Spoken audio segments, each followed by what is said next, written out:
Texas boys. Yes, sir. What's good, y'all?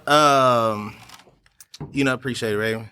So, for those who not watching on YouTube, I must say this is a very special episode for us, not just because it's episode 55, but we have a special guest in here, and for those who not watching on YouTube can't see, I'll let him introduce himself in a minute. But me, y'all know I am Dr. Greg Grovey. Follow me on Instagram at Dr.Greg.Grovey. Hadouken!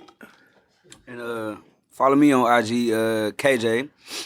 Cool ass K, and that's cool with a K on all socials. Yes, sir. And our special guest today is actually I'll let you introduce yourself. None other than Sauce Walka himself, aka the Drip God, aka the Unleasher of the Ghetto Gospel, aka a bunch of other stuff, you know what I'm saying? The preacher, the teacher, the one that made her be a reacher, you know what I'm saying? The pastor, the master that made the bread come faster from Egypt to Alaska, you know what I'm saying? It's me, the kid. Yes, sir. So just like we do every episode, we talk about what we got on foot today. It's a good guest to have. I know you've been up on the fashion game since forever. We're going to get into that. But me, I just have on another pair of red, white, and blue Forces. This is day 30, I don't know, might be 40-something of 365 days Air Force Ones on my Instagram. So y'all check that out. 33. I ain't gonna lie, bro. You cheating, bro. Cause for number one, if you choose shoe head like that, you disrespected the whole Nike Air Force One culture by just saying I have on red, white, and blue Air Force Ones. That's like saying the Pokemon card with the date wrong and the number wrong and the evolution wrong. You supposed to say I got on the Cardinal S5 ones, 1998 edition with the gold check. I know it's the 2017 July 4th edition Air Force One with the mini swoosh on the side. I did, yeah. Let me know something.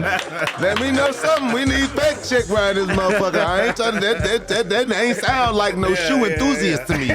They ain't sound too much of a shoe connoisseur. You hit day 40 already? You in the 40s already?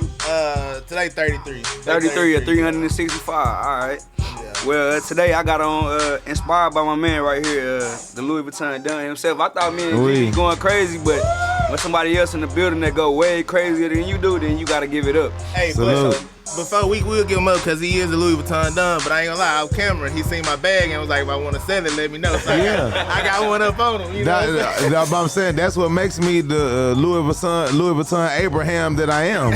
It's because when I see Louis, we copy it. You know what I'm saying? Only reason why I don't got that bag because they ain't have it when I wanted it. You know what I'm saying? And I must digress. I give the Louis Vuitton Don title. That's Kanye West when he's the Louis Vuitton Don. I'm Louis Vuitton Jesus. Okay. You know what I'm saying? Yeah, man. I'm Louis Christ. I went with the Navy skate, Louis Vuitton skate, man. Like I said, strictly because I see my man wearing them all the time, and that's why I chose to put this shoe on today, man. Most comfortable designer shoe ever to me, and that's why I got it on. Sauce, man, what you got on? Great selection. I also have those shoes as well. I have on the other version of those shoes, the forest green on the set. Well, no, maybe this money green. I think this little money green. And I ain't like these old extra cool ass niggas over here too motherfucking fly to take their shoes off for the fans. Y'all gotta see this shit. Hey, that's funny because that's what we do every episode. Well, guess what? I'm doing it this time. Bam! You know what I'm talking about? Yeah, them motherfuckers right there. You spin me. Bulbasaur, you know what I'm talking about? Yeah, real deal, Holyfield. I got every skate that Louis Vuitton make. You know what I'm talking about? Every Louis Vuitton skate shoe that has been released since the initial entry of the red and white, the black and white, and the creams. I have every single pair that they've ever released. Snake skin, sparkle, razzle, bedazzle, doesn't matter. I got them. Got some purple joints. Purple ones outside in the car right now. The all purple ones when they came out with the full color green, drop, full green, full red, full blue, full white, full. I got all of them. We know a little something, man. I got them all. I think I got like 142 pairs of Louis Vuitton shoes right now. Oh, damn. All right. Raven, what you got on? I ain't like you ain't. Come on, you know what we doing. Come on, no, come on, man. Hey, Give it to me. come on. All right. They must think she ain't want to throw them to me. See I bread. ain't want my aim to be off. Hell no. Yeah, I'm there. Reimagine bread fools. Reimagine bread for us for Raven today. Dallas. Come on, man, y'all acting like y'all don't know the routine. Right. Man. Reimagine Jordan 3 for Dallas today. KD, come on, I saw you taking your fat ass shoe out.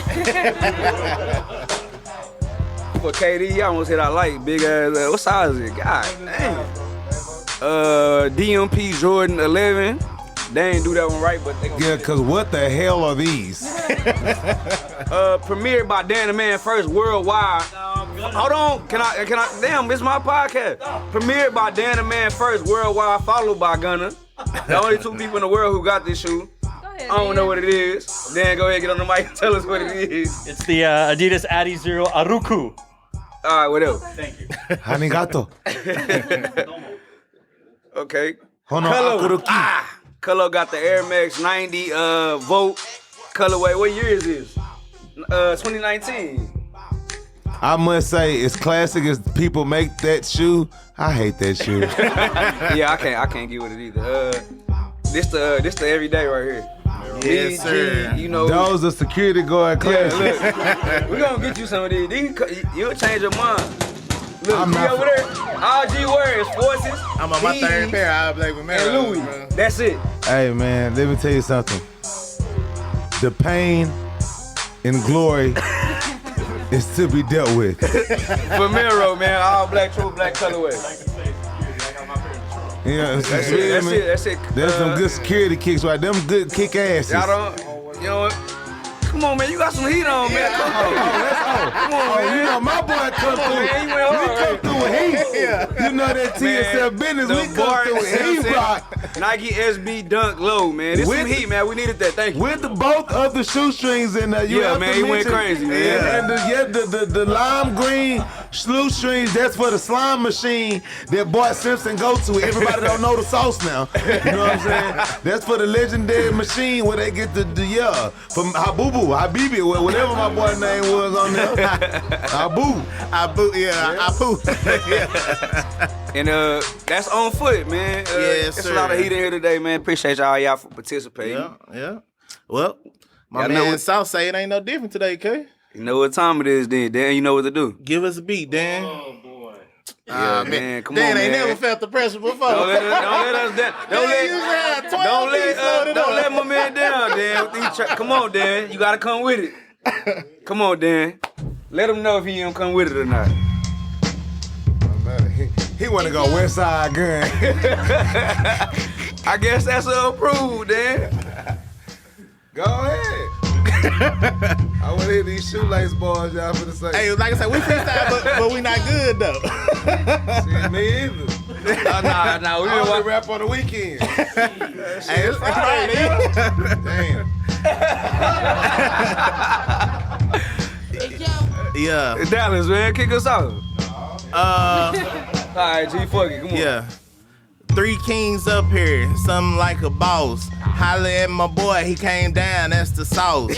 From the H-Town, that's the 713. I also got my boy KJ with me. They wearing LV, I left mines at home. We freestyling, yes sir, off the dome. Had to rock my forces cause I'm on the Instagram. I ain't even tripping, yes this beat going ham.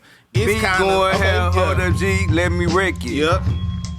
I got on my phone, I had to text it. I don't want to speak. And yeah, I'm at my peak. And if I see your girl, best believe she sliding on me. I can't say it. I didn't want to spray it. Man, hold up. Sauce, come and save us. I think we looking weak. Man, it's your turn now. That's the Hold you up. don't rap? Raven don't rap. Man, she trash. She don't like the Nobody rap. Get rapping on the in mic. back. My name is Albert Walka and I'm known to get a sack. Yeah. I'm known to rip the check. I'm known to break a back. I'm known to pop out like this and like that. Yeah. I'm in a cyber truck and his name is Megatron. Yeah. I'm making millions off the phone. It's a telethon. Yeah. I'm from the Ace Town where we put their paint down. TSF business. I'ma shine on 8 crowns. I'm a king. Diamonds on the ring. Been a kid at the park, beating up a swing, punching on the bullies, riding with a fully. Stop a truck, attachment on the back pulley. Call up Elon, I'm a done, and I shake a magic wand like Potter. TSF business none hotter, spitting that lava, a live wire. My bars start forest fires. Louis Vuitton shoes on my feet, my heels hurt. And I be spitting real dirt, cause I'm straight from the slums, I'm straight from the nothing. TSF business, keep stunting, keep hunting, and keep spilling. I'm robbing, I'm stealing, and I'm giving. Nigga, it's me. One more last thing. Ooh wee. Hey, what's up, man? What you got there? It's like that. Well, no, I don't think we need to follow that. That's it. That's it. I ain't gonna lie, I had some boys from my boy, but I quit. I quit. You know, I'm just playing. Oh, damn. Damn, he went ahead He's swinging and banging. Okay. I did a legendary freestyle of this when I was like 15 though. Give us another one right now. Yeah, you gotta top that one. How the fuck this shit start out? What that nigga ESG said on that house? He said, what he said, a year or something? Oh, yeah, 1993. Alright. So, yeah. Who give it to me? It's 2024 when I'm still getting riches. Onlyfans.com, all off of.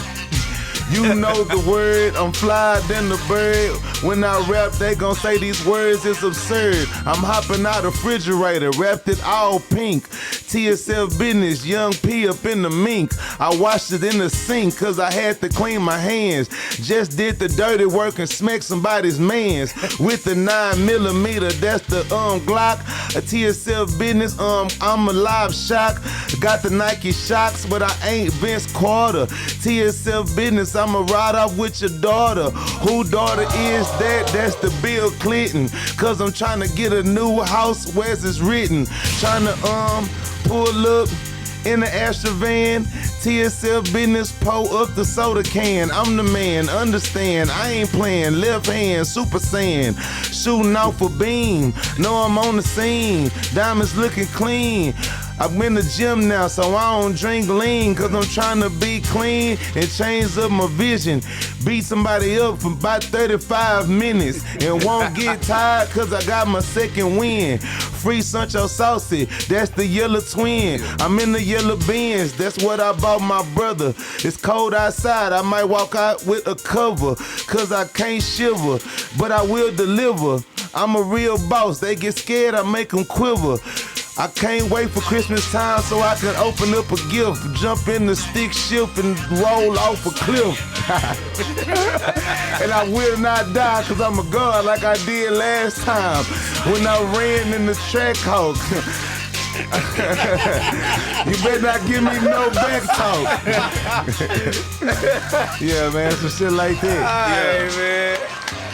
No back talk. Hold on, y'all thought it was over. Hold on. I'm just playing. I want to say I just wanted to be like, yeah, I got to be with sauce. You know what I'm saying? Nah, yeah, you can wrap that one up. That's it. Nah, yeah. You can't follow this, man. Yeah. I knew what was gonna happen though. I watched I'm the bullshit. video. I ain't said nothing but a bunch of nothing. Well, damn, what we say? That's funny. What's less than nothing? For real. That's what's up though. You know, normally we have a few people that have rapper in their bio and they don't rap. When we freestyle, it's like, bro, we just not good at it, so you can do it for sure. So I mean, but you know, a lot of people can't really rap. Like people, like, hey, you know how they say unconditional love? People are not unconditional rappers. They're circumstantial rappers. Like it had to be in a certain circumstance, certain situation, certain level of comfortability. And they might have a ghostwriter. They might have a help people that help them. It'd be all type of shit. I grew up just rapping like whatever. It like this. It's just about the level of competition that I have to live up to at the moment. If we just in a fun setting and I don't have to be serious, then I'm not gonna rap to that to that level. Right. I'm not gonna use those capabilities. You know what I'm saying? It's a time and place for everything. If I was sitting there at the table for the battle rappers from East Brooklyn, New York, then I would be taking it serious. So you say take it serious? Hey, Dan, man. Hey, Dan, you know what to do. He finna take me serious. I hear you. Jagger, he spit high five. Nah, but it's funny you said that though, 'cause that's actually one of our questions way on down the list. But since you said it, we'll bring it up. So my man Colin right there in the black shirt, he don't never freestyle, but he from Houston though. And I told him being from Houston, bro, it's in you. Like, you know what I'm saying? We from Dallas, so we didn't start freestyling until later on in our career. Well, he from Fort Worth, I'm from Dallas. Like, you know, we was beating on the table making beats, but it wasn't till like DSO and stuff got popping where we was like, shit, we want to freestyle too. You know what I'm saying? Listening to Houston music, I probably sound like Houston music more than a lot of Houston people. But I ain't never be like, man, I want to. And you know what? That is a sad and true statement. I believe you. Yeah. I believe that you like Houston music more than a lot of Houstonians. Man. This is fucking shame. It's pitiful. Yeah. Y'all should go take a screw tape and shove it up your ass. That's funny. With you being from Houston, like, freestyling always been a thing for you, or like when can you remember? Like you said, you wrecked that beat when you were 15. Like freestyling always just been something you was on, or? I get tired of saying this shit, but it's like every time somebody asks me the question, it's like I gotta be honest about it. So like, I've been rapping like my whole life. I'm kind of like a rap phenom type of a thing. Like that's why like when the lights is on and it's serious and it's time for me to perform on that level that people can't like fathom how am I articulating these type of lyrics and bars and saying these stories and, you know what I'm saying, just giving such vivid detail through my lyricism is because I've been doing it my entire life at a high level. I recorded my first song in a music studio, in a recording studio in 1996. I was 6 years old.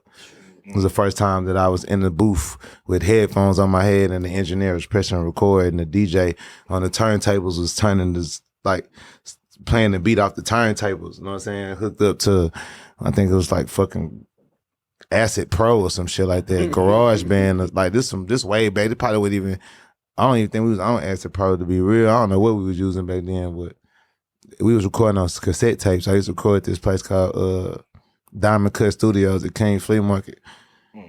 But yeah, so for me, like rapping is kind of like walking or something. Rapping is kind of like, it's first nature. You know how people say something is second nature? Right. But rapping is like my first nature. Like, I've never done, it's just something I've always been able to do. And I don't believe that just because you from Houston, that it's in you. It's not. It might be on you, meaning there's, because you wear the staple of I'm from Houston and you have the imagery and the opinion and the what do they call that shit? I'm so fucking high right now. Look, it was a weight lifted out Colin here. No. I'm from music today. It ain't. It's a stereotype. That's a better word to use for it. It's like everybody from Houston understands what real freestyling is. We understand the difference between the two. Like a lot of people claim to fame with freestyle. It's like a written verse that they remember for 18 days and 15 hours. That's not a real actual freestyle. That's a live performance of a verse. But it's cool because this is that's the easier way out in hip hop, even though it does display a high level of skill set to a certain extent when you write and you memorize because you put your best shit on the paper. Right. But it's an even higher level of skill set if you have the ability to do that naturally off the dome, sporadically at the moment. Like, prime example, like if I was really trying to be serious, then I would like start looking at stuff in the room. Like when you fall, like elite freestyle rappers, like when you finna fuck up and fall off, then you start picking shit in the room. Like, okay, wow, Marge Simpson. Okay, I need to make a Marge Simpson punchline because I got a Marge Simpson.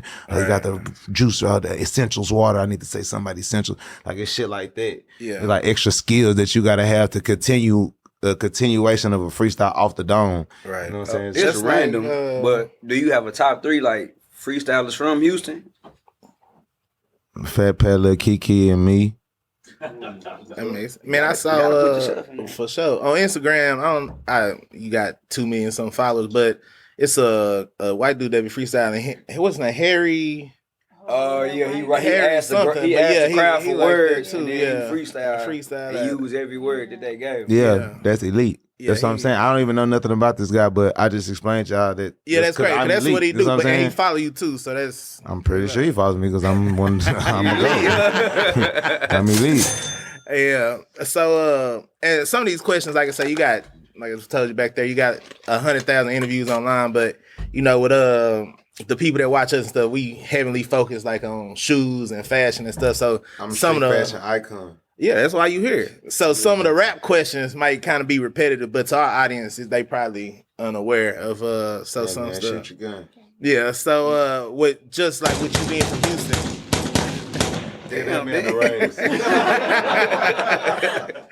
With you being from Houston, and like I say, I probably like Houston music more than a lot of people from Houston. You said that's a shame. Except for me. Yeah. What do you think it is about Houston that make people so attracted to like the Houston culture? I mean, it's one of its own. It's one of its own. You can't go anywhere else in the world and get Houston culture. It's a culture that is fonded. Is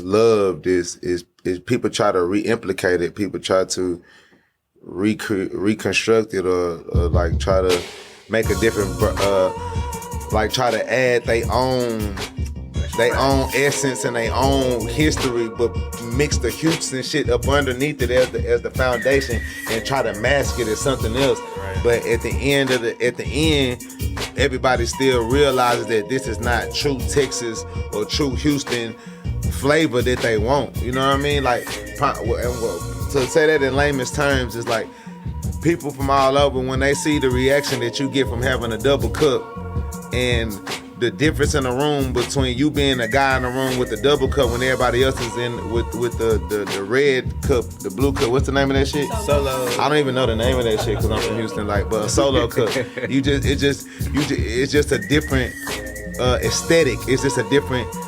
It's just a different feeling that a person brings to the room that walks in with a double cup versus you walking in with that shit or a glass cup and all the other shit. And this, it's certain movements, it's certain gestures, it's certain conversations, it's certain ways of dressing, it's certain, you know what I'm saying? It's a long list of cultural rules and boundaries and shit that the Houstonians set for the South and for the world, just same way how New York set a lot of trends, a lot of tones, styles of dressing comes from New York, comes from the East Coast, like hairstyles, certain shit come from Florida, certain shit just come from, everybody has their different dynamics that they add on to culture. That's funny, bro, because we had this conversation previously where, Greg, you said, what did you say about Houston music? Houston music has to be like top 3 cities that influence music, period. That's true. And it was a big debate on social media, but I say that to say that, did you see what Lil Yachty said this week, where he said that that's your boy. all trends come from Atlanta. I mean, I told y'all in text messages that that's my boy and everything, but I told him in text messages as I sent them my new teeth that's gonna drop this week. I said, I hear what you saying, but this is one of the trends that the entire Atlanta and the entire rap game consumes and emulates every day, and it comes from Houston, Texas, and there's permanent diamonds in your mouth. And the jewelry store, that's the #1 jewelry store that's in Atlanta, Icebox Jewelry, they're from Houston. They're from Sugarland, Texas. So now the style of jewelry and the style of diamonds that is being sent into the Atlanta artists is also coming from Houston, because they learned their style and they re-emulate their whole delivery of making jewelry, and their whole approach is the Johnny Dang approach, the King Johnny approach, the Emmett Jewelry, the Emmett Exotic Diamonds approach. So again, when you talk about jewelry in hip hop, jewelry in African culture, period, that's like a pinnacle. That is one of the most sought after, respected, and biggest things, a part of biggest accessories. But it's also like then like something that's like mandatory. Right. Is for black men in entertainment, black people in entertainment. It just goes naturally off our skin like it did in Africa back in the day. So for one of the leading things in self rehabilitation or when people want to fix the imperfectnesses or the shit about them that's wrong, one of the main things they go to is their teeth. And the way that the world is separated right now is either you're going to get veneers or you're going to go get diamond teeth. It's left or right. So for Houston and Texas to be the leading source in a dynamic that's just that huge, but people look at it as so small, but it's big as fuck because everybody in the world has a smile.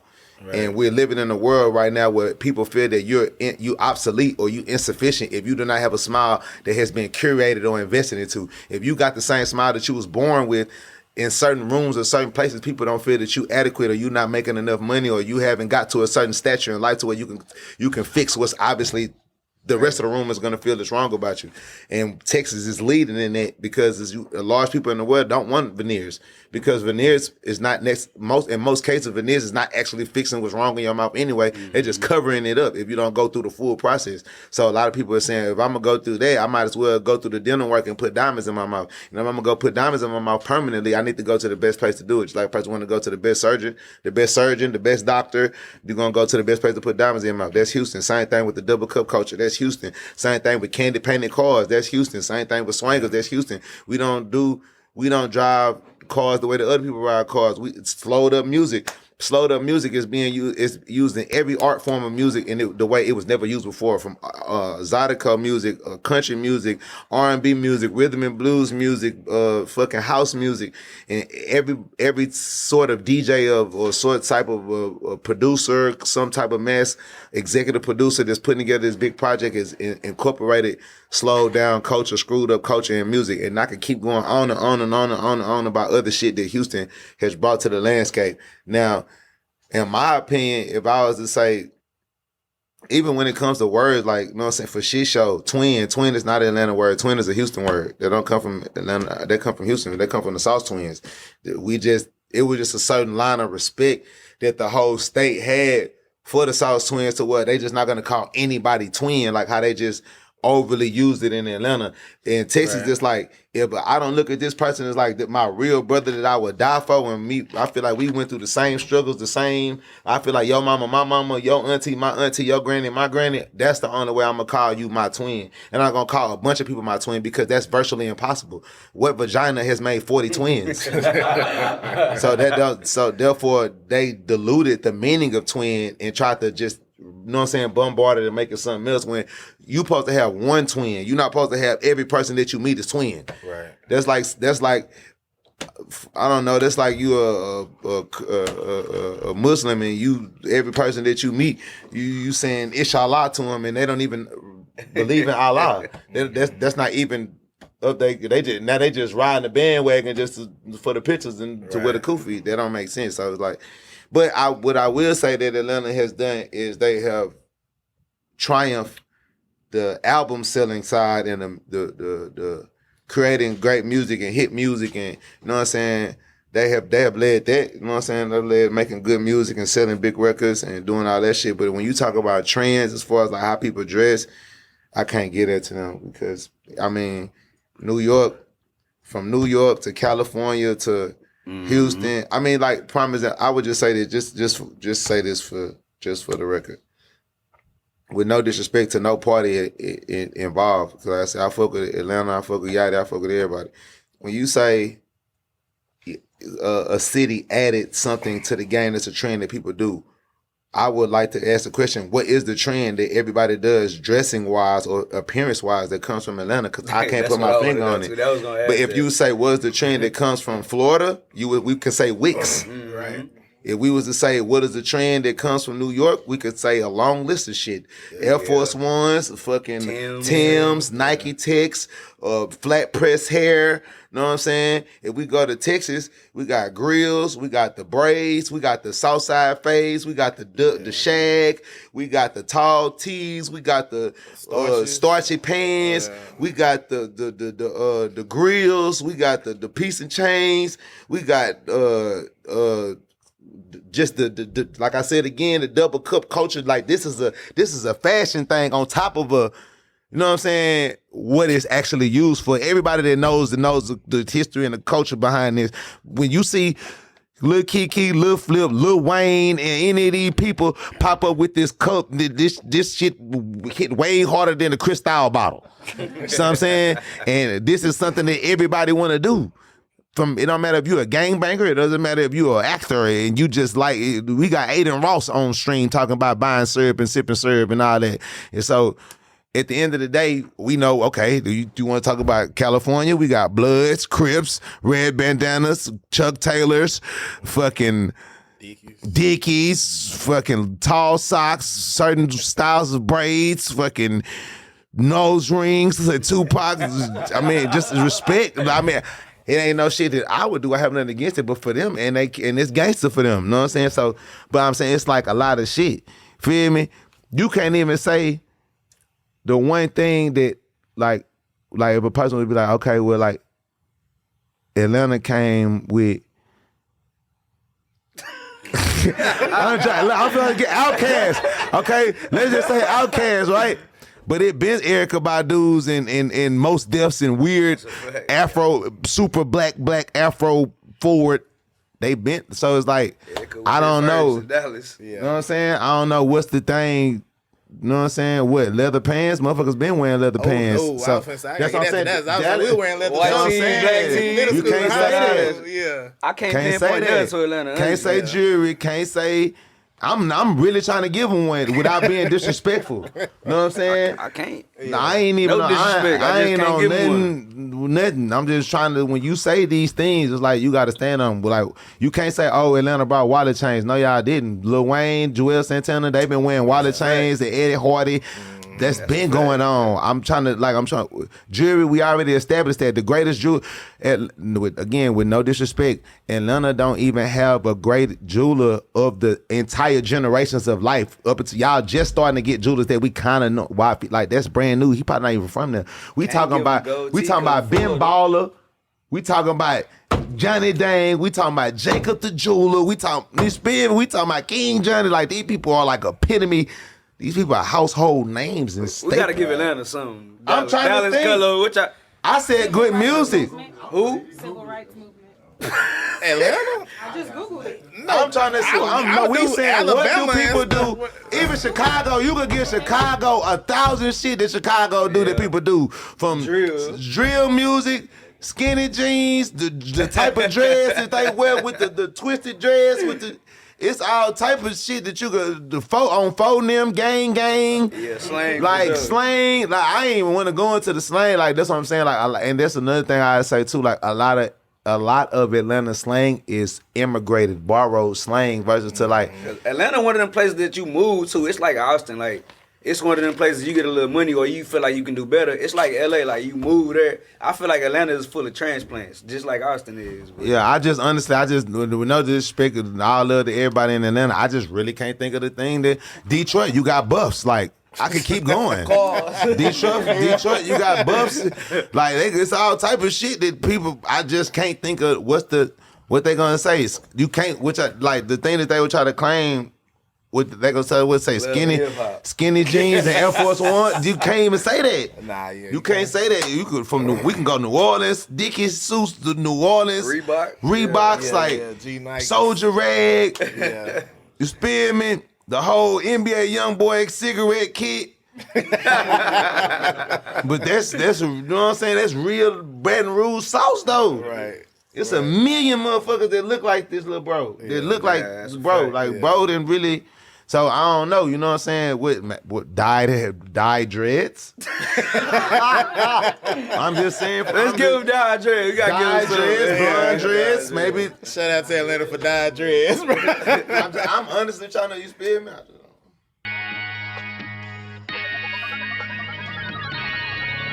Yo, I said they were coming for us, but that ain't made me no difference. Said they got something for nuts, but that ain't your ego. Yeah, nah, that's funny. Yeah, shout out Atlanta dyed dreads though. But man, so and just tapping back into Houston since y'all are the leader and the creators of a bunch of stuff, man. And I know you're such a confident person, like to say the least. You know what I'm saying? Your confidence is evident in how you speak and how you perform, things that you do. So do you ever feel like, in my opinion and the opinions of others too, I've been seeing plenty of articles now that they're praising you for bringing back, as they said, the Houston style of music, like the slowed and screwed music, because at the end of Sauce Father 2, like all your songs slowed and chopped. Yep. But do you feel like it's any pressure on you? Because besides you, honestly, like it might be a few other people that somebody can say, but I feel like you're the face of new Houston music. You know what I'm saying? You talk about old music, it's like, in my opinion, and I think it's also the opinions of a lot of other people. I think I'm the face of Texas, period. Like, I believe I'm the face of Texas culture, period. Like, every style, every shape or form of it. Like, from the same aspect of, I'm one of the only artists that resurfaces the sound and the feeling of screwed and chopped music. It's not just about the pitch and the screw to chop music, but it's also about the substance, the subject matters, the terms that I use, the dances that I do, the beat selection that I choose. Even when you speak of Dallas and you think of somebody like what's my nigga name? Big X? No. What's Johnny? Oh yeah, Johnny. Okay, like bro, he is like beginning that rekindling and refiring up Dallas sound, Dallas wave, of beats and shit. I've been doing that shit, and I'm not even from Dallas. I got some. We get money, drip money. We gon' drip money. Yeah. Them boys fresh, but they not this stunning. Yeah. When I splash by, this 5 years ago. I got multiple Dallas songs and freestyles on Dallas style. Mr. Drip, that whole all that. Like, I've been trying to relight and put emphasis on the original sounds and the original makeup and the original blueprint of Texas sound in general, not just Houston sound. Right. You know what I'm saying? And collaborating with those artists and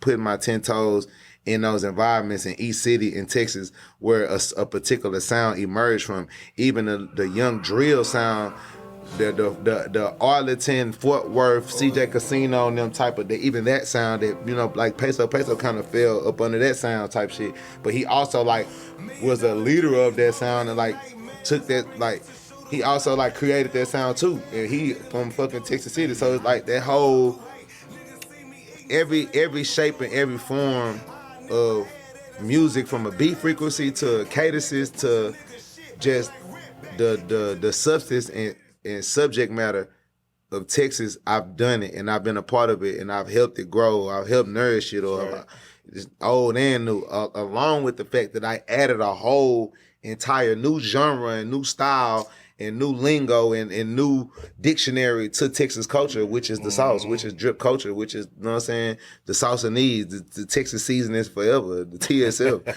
Like, I changed the whole landscape of hip hop with the sauce. And it came from here. The pose with the years ago. I think the reason why artists that are in my position or in a position to help re-usher or recreate or make Texas sound good again, they don't do it because, one, some of them just don't have the ability, you know, and it's a breath of fresh air when we do get artists outside of myself, such as like Big X the Plug, Mexican OT, who does have the ability to tap into just Texas feeling and give it to the world, and that's why they doing so well. Right. But for the most part, I believe that the reason why artists don't do it is because most of them just don't have it in them. They not seasoned within the culture because they grew up so many years being ashamed of Texas culture secretly, whether it was publicly or secretly. A lot of people don't want to come with the realization that they are ashamed or they are not prideful of Texas culture and Texas history in which the way that they should be. Because whether it's an old head from New York or a young person from New York, neither party from neither generation is going to let you disrespect the drill wave of drill music, right, because all the kids is hopping around and kicking their legs back and forth. Mm-hmm. Neither is the OG West Coast culture or the young West Coast culture gonna clash with each other because we was crumping, y'all was jerking but we all was crip walking. We all still walking. Right. To the point to where it doesn't matter now if you're a blood or a crip. When it's time to let the world know that they're not like us, we're going to let the world know that they're not like us. And people don't understand how important that lineage and that pride and that support to have for your state and for your sound until times like that come about where a motherfucker or where you either out of town and everybody is in a proper moment talking about, well, we got our basketball team, or you can't win the basketball team argument. Where does it go to? The football team. You can't win the football team argument, then it goes to food. You can't win the food argument, then it goes to your music and your entertainment. Right. So a lot of people don't feel the need and the desire to represent Texas or to fight for the music or for the sound until they in a room or out town with somebody else, with other places, and they see, damn, these people forcing this Detroit down my throat. And they're asking me about Texas, and I don't even really know what to say or what to do. I'm just falling in line with them, and people realize and see, like, damn, like, why you ain't putting me on? Like, I want to go to Houston and take me there. Like, I want to experience that. And a lot of people just don't have that in them because that little 6, 7, 8 years shadow where Texas like went down from the steel tipping era after y'all know what I'm talking about. Like that era right there that led all the way up to Kurt Cobain's and B King. People hated being from Texas publicly, and that's just the truth. Like they love being from Texas as far as like I'm here as far I like to go to PB and I like big booty girls and I like food. I like all of that shit. But when it comes to comparing us to the world before the internet kind of rekindled and showed the world like how Texans should appreciate Texas. Like it was a point in time, motherfucker, hear you from Texas, you sipping cold syrup, y'all that shit country as hell. That's what y'all doing. Why y'all riding them long pokey ass rims the whole time? We sitting there thinking why y'all riding on rims is this fucking tall. Yeah. But at the end of the day, or the shag, like the shag is something that people still can't live down. Right. Like motherfuckers in Dallas love the shag to their depth until they put it on the internet. They will wear that shag up and down all across America till somebody take a picture of their motherfucking ass on the side and that booty hanging on the internet and they see them comments. The greatest Dallas, whatever you call it, historian, whatever you call it, person from Dallas, the greatest motherfucking Dallas Maverick will shave that motherfucking booty out. They will shave that shag off the back of their head after an Instagram post, which is fucking ridiculous because in reality, that's what makes you different. Right, yeah. That's what make you stand out. That's what make you interesting. That's what make y'all unique. That's what make the person from the other side of the world say, man, bro, I don't know how them motherfuckers walk around with that big ass afro on the back of their head, but it's cool. And everybody's shit is gonna be different. Just like with wigs, just like with all different styles of hair that are certain significant to the way New York where they have hairstyle is significant. The way that Florida where their hairstyle is significant. The way that Detroit do shit is significant. The way that California do things is significant. The two braids, the Snoop Dogg, it's certain shit. The Nipsey Hussle look. It's certain looks that are significant to areas. And if you utilize that correctly, then it could be turned into a profit. It could be turned into something that's marketable because everybody want to be lit. Or everybody want to say no cap. Or everybody wants to do whatever the new thing that's being done. And then you have to harness it to that area. Prime example, let's talk about Memphis. Glorilla is a great artist, but she made herself an even greater artist when she incorporated gangster walking and the history of gangster walking from Memphis into her music. Now she will not do a show without doing this.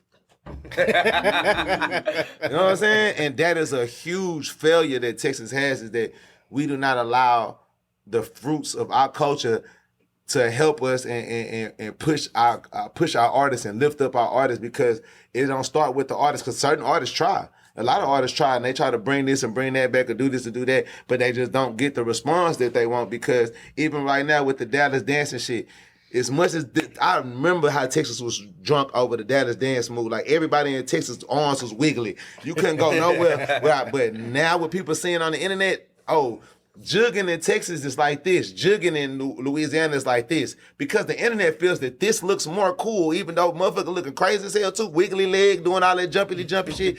But just because the internet in the comments, because the internet is undefeated, people don't want to go through the process of, damn, they saying we look weird, we look lame, that look this and this and that. You don't want to go through that argument and stand on their business behind it, so therefore you shy away from it, but they keep their culture strong and they get money off of it. You can never go to California and tell the nigga crip walk and look stupid. Mm. How you gonna tell the motherfucker from New York the sea walk and all that shit, and how you gonna tell them? They will beat you up for that. Yeah. You can go tell the person from Texas is doing the South Side and doing the Dougie or doing the Whoa is lame, and they'll be like, you know what, bro? That shit is country. We need to stop doing that because they just want to they want so bad to get away from the stigma of being country or being, you know what I'm saying? And ain't nothing wrong with that. And ain't nothing. That's what it makes us greater. Country niggas hit harder. Country women asses is fatter. They cook better. It's a million. We better athletes.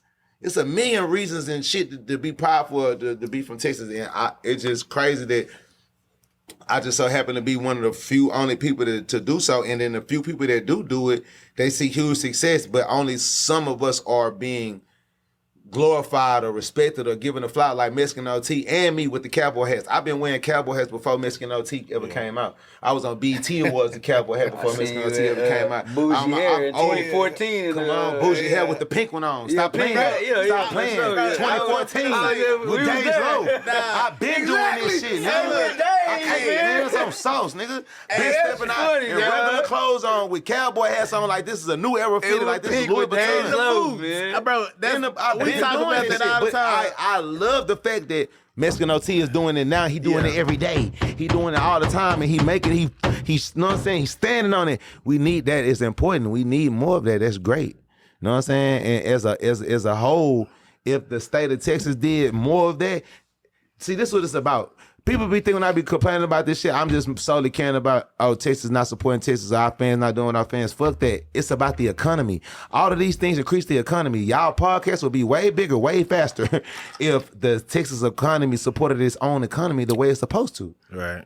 A lot of these podcasts that blow up in these other cities and states, or even like if you look at all the podcasts that's in North California, Southern California, all they have to do is talk about the content that's going on between the Mexicans, the fools, the black people, and all that between Northern California all the way down to Southern California, and they making millions of dollars, and they got everybody in tune in because the people from the Bay down to L.A. only give a fuck about that, the thin shit. The style of beats that they rap on, the hairstyle, like right now, they got a hairstyle that's only significant to them in California right now. The afro with one long ass dread all the way down. That's their shit. Y'all ain't been seeing that?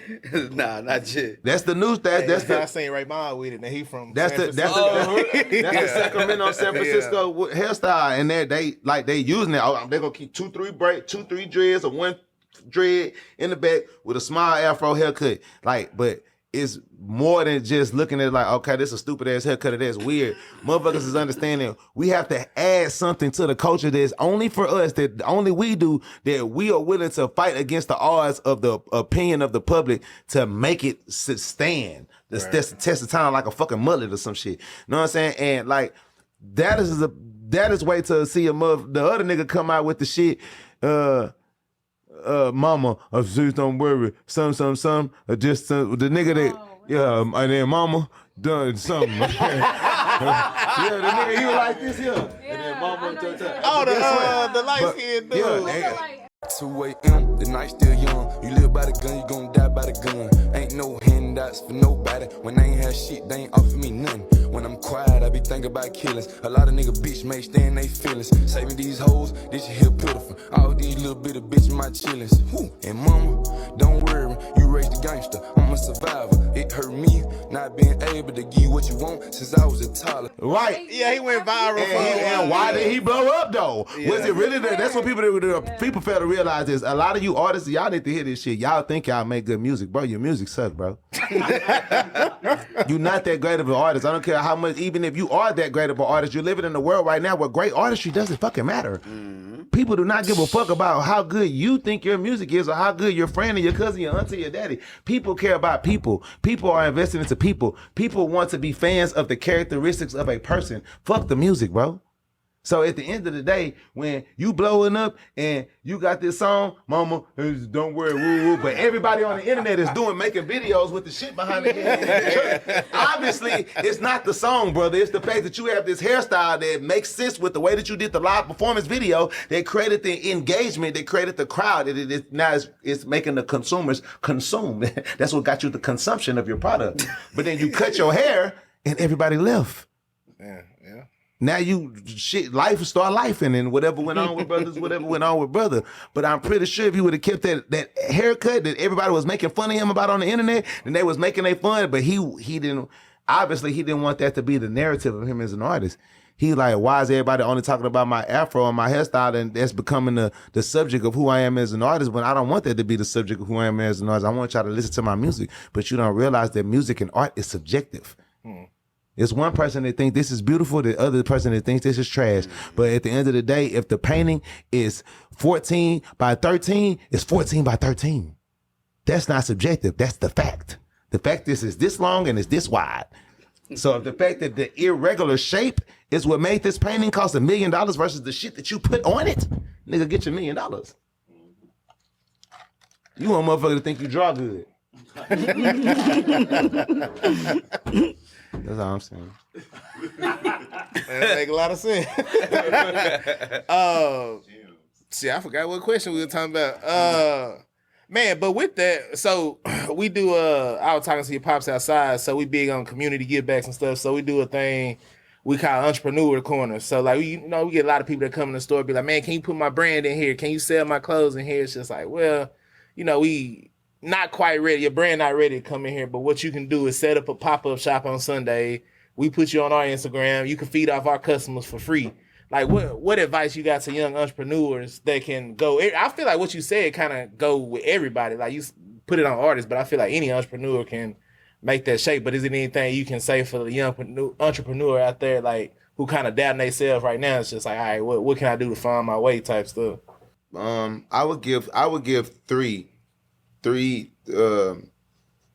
suggestions to people that's like getting into retail and wholesale, and especially with clothing or just creating any type of a collectible item, whether it's a t-shirt or it's a toy or a figure, pillows, whatever is your niche. For number one, find your niche and find your crowd. You need to sell a lifestyle more than selling a design on a t-shirt. You have to find your crowd. Nike doesn't sell sports. Nike sells motivation. Fucking McDonald's doesn't sell food. They sell happiness. La da da da da. I'm loving it. The Happy Meal. You just get food by that. You know what I'm saying? Subway doesn't sell sandwiches. They sell health. They make you believe that if you eat these certain meats and these certain foods and this deli and this 6-inch bread is a lot less greasy and a lot less detrimental to your body than eating Burger King. And I believe that you should do the same thing with your brand. You know what I'm saying? Find your niche. Just like with Chrome Hearts.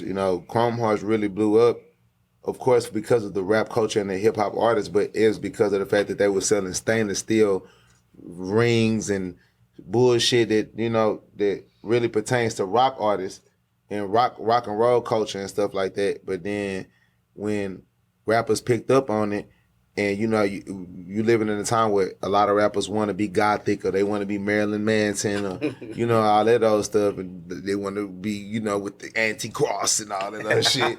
It kind of makes sense for them to fall over into that lane. And you might have a product that's like that. You know what I mean? Hey, it's all rappers is doing all type of stuff right now. Find you something that makes sense with the culture that's around you. You know what I mean? And harp on that. Then the second thing I would say is focus on the content surrounding that. Like, once you know your niche, you know your crowd, you know your lane, you know what I mean? Now it's about getting the content, which the most people is going to think about is like, oh, I want the best quality. Well, quality always matters. You can't never skip quality, so I don't want to say that.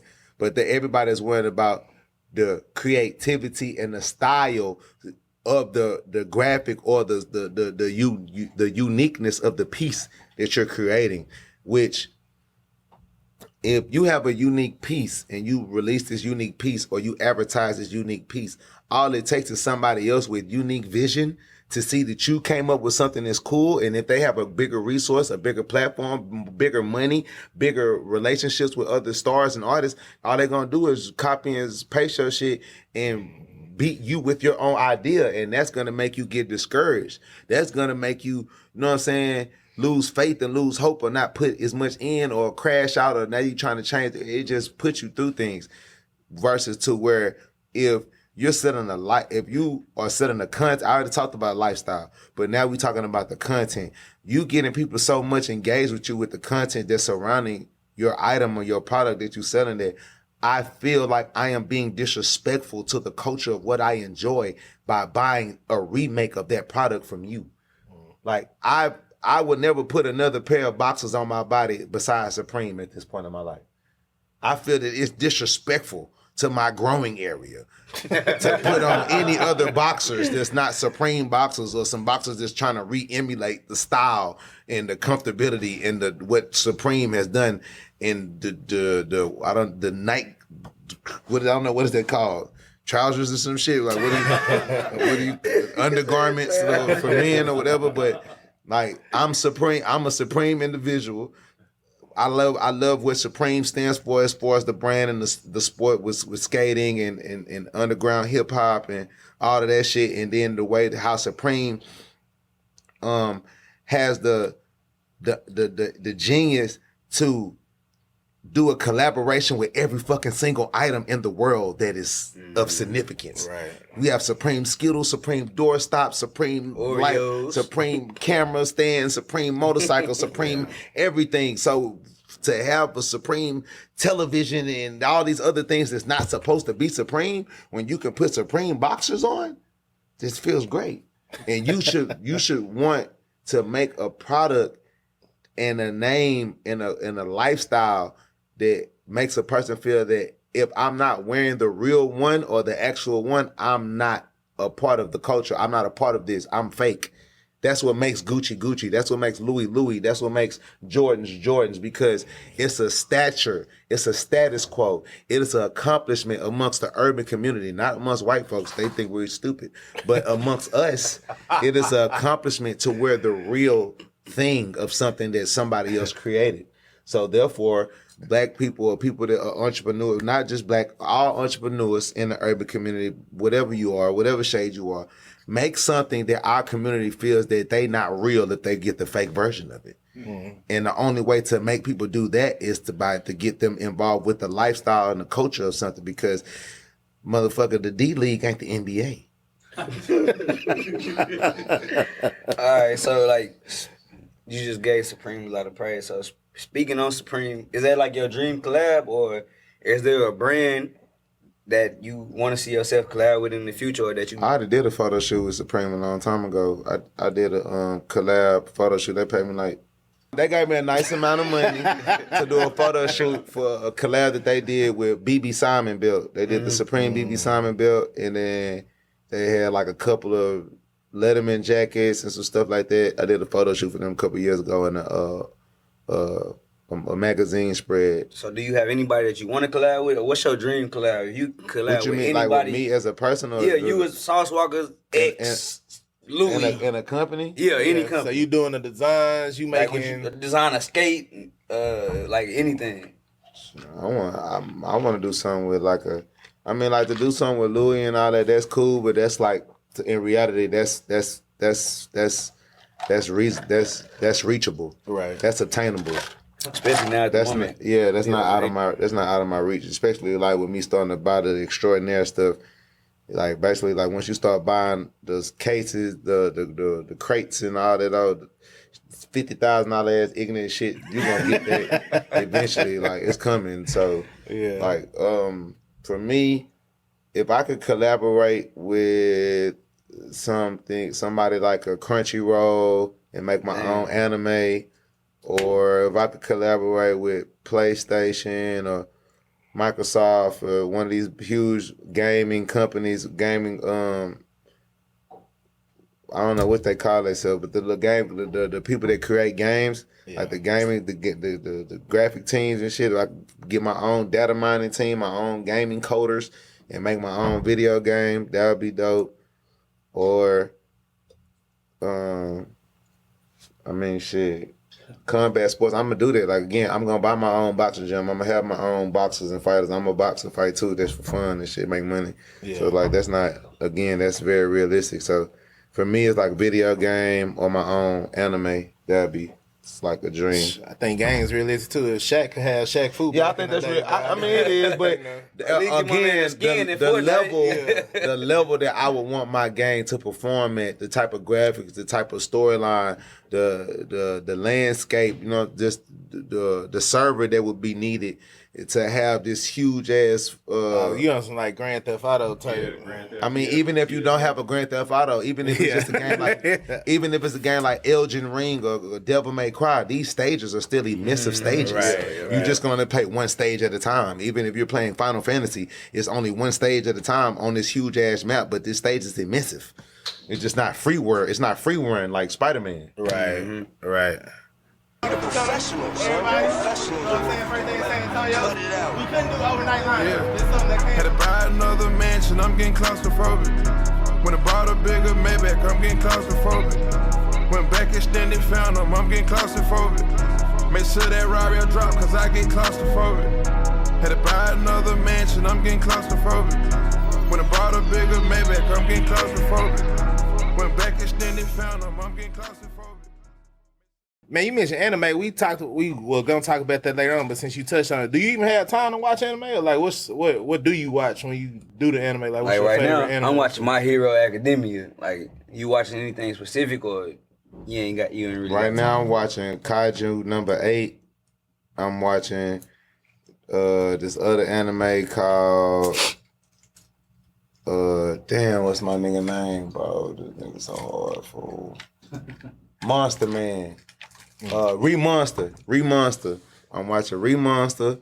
I'm watching Kaiju number 8.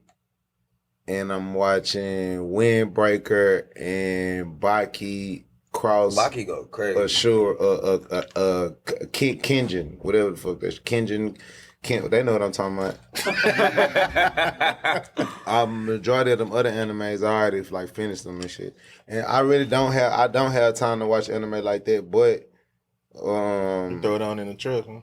Nah. We ain't on Tubi. Nah, hell nah. I try to like sneak in the anime and shit like right before I go to sleep, or maybe like when I'm watching my kids or some shit like that. I try to sneak in, or if I'm getting my hair braided or something, I try to sneak in the episode when I'm getting my hair braided or some shit like that. But I really don't have time to enjoy anime like I used to, because I'm focused on the goal and the game plan. What's your favorite one ever, like of all time? Dragon Ball Z. So it's out of question. You can't. It's just disrespectful to say anything else but Right. Even though I know some.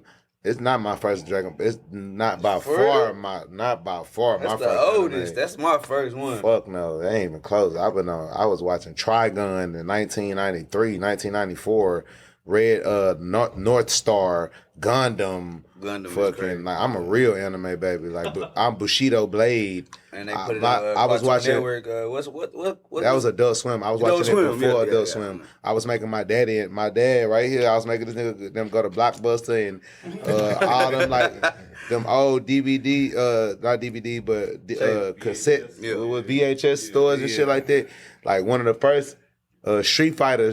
I'm a huge Street Fighter enthusiast. Huge Mortal Kombat, Street Fighter. Love all that shit. I went 1994. I begged my dad to buy me the Street Fighter animated series. Anime. It came out in 1993. I got it in 1994. I seen that way before I even seen Dragon Ball Z. Gotcha. I was 4 years old when I first watched. Like I've been on that shit. Yeah, Spawn. They used to come on HBO. Cartoon, yeah, for sure. Spawn had the HBO. It was damn near porn, almost damn near. That was like 96 or 7. Like I've been on it. Greg a big Street Fighter person too. Yeah. Yeah. That's him saying.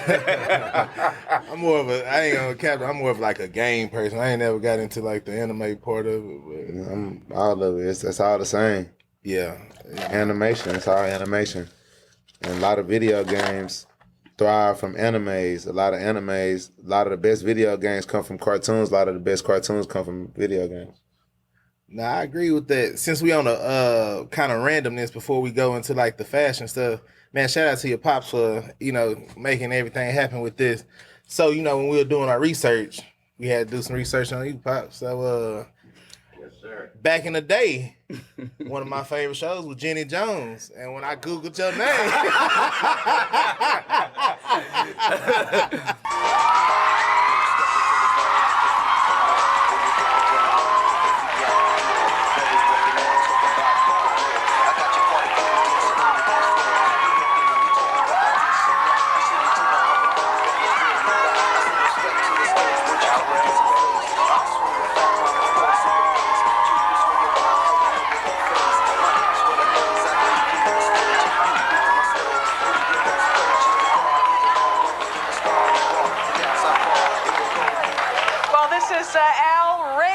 Walker, pro wrestler. The topic was, I'm too buff to get a date. So then we got to insert that video right there. Nah, but so we also saw, I want to get his credits right, a 14-time world independent heavyweight wrestling champion. So, yeah, shout out to you for that. So with that, and then I noticed like in some of your songs you had a verse, excuse me if I butcher your lyrics, a few wrestling verses. Like one thing you said like support black business turning black crime. We wrestling for a belt to save mankind. Then you had a song that said something about affording pay-per-view and like you wish your pops was The Rock and you would have to pick up that too. Like are you a wrestling fan? Like, fuck all that. Speak on the struggle, nigga. You heard fuck all that other shit. The shirt you said on that bar. I wish my daddy was The Rock, because he was not. My daddy was not The Rock. My daddy was not Mark Henry. My daddy is Outrage Walker, 14 national independent wrestler. Independent mean that my daddy did this shit on his own in the state of Texas and around the other cities and states that respected their own federations. Like my daddy was a person that was before his time. Like if my daddy had the internet, then he probably would have been a Vince McMahon or something. He would have had his own wrestling. He would have had his own wrestling federation that would have been his own thing. But in hindsight, a lot of people, when you just say, oh, your dad was a wrestler or you was a wrestler, they just automatically think this nigga was D-Lo Brown or fucking Farouk or some shit like that. No, none of y'all have ever played with my daddy on no video game. None of y'all never went to Walmart and bought no t-shirt with my daddy on it. No Lunchable, no pencils, no motherfucking action figure with the arm pop off. We never was rich off that. We struggled. Yeah. My daddy was a security guard. Times was hard. You know what I'm saying? I never in my life seen no motherfucking me tables, ladders, and chairs match check. We just have to let that be understood because people just have niggas, black folk, just have this stigma. They think, oh, your daddy was a wrestler. Y'all was rich. Y'all had money. Nigga, what wrestler you know riding around the Rolls Royces and shit? It's one rock. It ain't a rock in the water, in the air. No, nigga, it's one, The Rock. It ain't no bunch of niggas off wrestling. Booker T. Hey, where's Booker T at? Booker T somewhere on the podcast.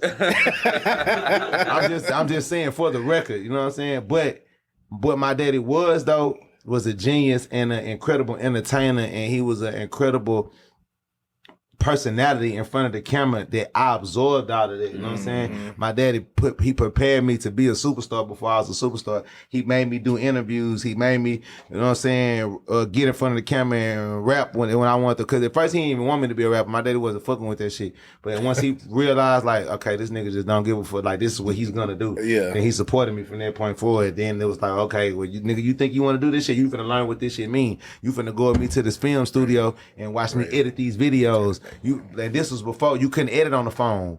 You couldn't edit in your house on your laptop. You had to actually go to a place. Like back in a regular person would have to go to like a library or something like that, or somewhere with cute computers. My daddy used to go to an actual TV network station in Houston. It used to be called Broadcast Houston, and they would let you go up and then like create TV shows or edit your TV shows and film, and photographers would meet each other. And my daddy was like the man up there. Like big TV stations was there and stuff like that. So it was like the work ethic and the genius and the format and the style that my dad had in the independent wrestling space was something that if he would have had what the world has now, he would have been like a Casanado. He would have been, like I said, he would have been the first black person to own a wrestling federation, an entertainment wrestling company that would have been truly successful and made millions and millions of dollars.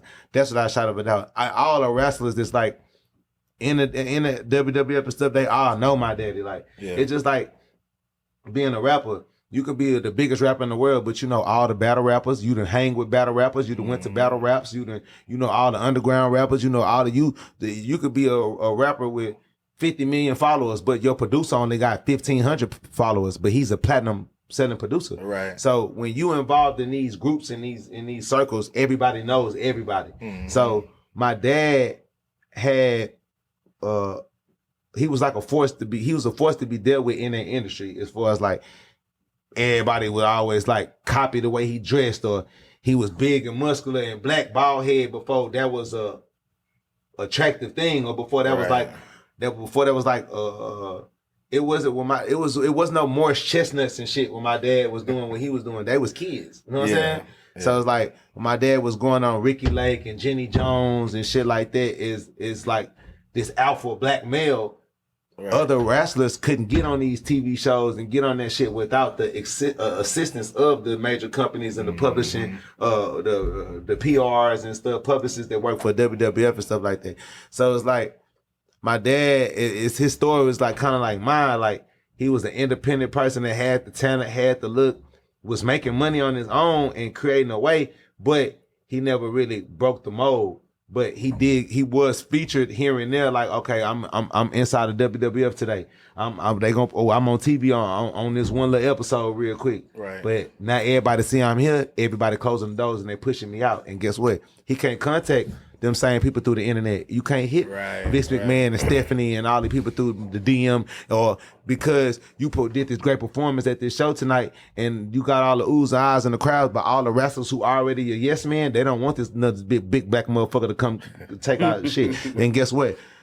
The people that's the matchmakers and the people that's over the shit, they can't go look on your page and see the likes and the comments and see who else following you. Yeah. So people don't really understand the advantage that we have right now living in the internet. Yeah. But the main thing that, you know what I'm saying, be the most important for me when you speak on just my past and my parents is like, because my story is such a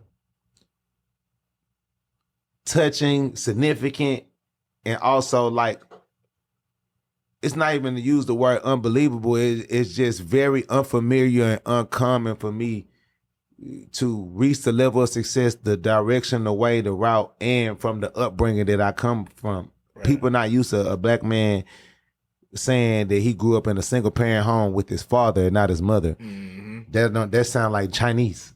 You know what I'm saying? Yeah. People don't understand a father paying for child support for a kid that's in his living room, that's never with the mother, but he's still paying child support for the little snotty nosed nigga in his living room. That's a whole different language, a struggle that me and my father went through, and I feel like it hugely discredits what he had to go through and what I had to go through when people just kind of go to the wrestling thing, like, oh, your daddy was a wrestler. Yeah, my daddy was a wrestler. Just like your daddy could have been a boxer, but if he wasn't Floyd Mayweather, you know what I'm saying? My daddy hoop, your daddy hoop too. Yeah, at 24-hour fitness and around the corner, nigga, y'all ain't get $50 million for that shit. You know what I'm saying? If you ain't get umpteen millions of dollars for it, it's not. This shit about the money, and that's the thing about me. What I understand about life is like, cause I knew I took the same choice that my daddy did, as far as like independent, do it on my own. I could have fell on my face. You know what I'm saying? Doing it this way. Yeah. And a lot of people wanted me to fall on my face, and they expected me to fall on my face. And a lot of the rappers and my counterparts, the other rappers who are in the WWF of hip hop, they try to throw the black ball on me or stop me from being this and stop me from being that. But because I have the blessings of the internet, I have the tenacity and the understanding of how important it is to make capital, like having capital, having liquid cash flow, and having ways to accumulate liquid cash flow in the spare of the moment. These things are more important than your performance as an entertainer. Right.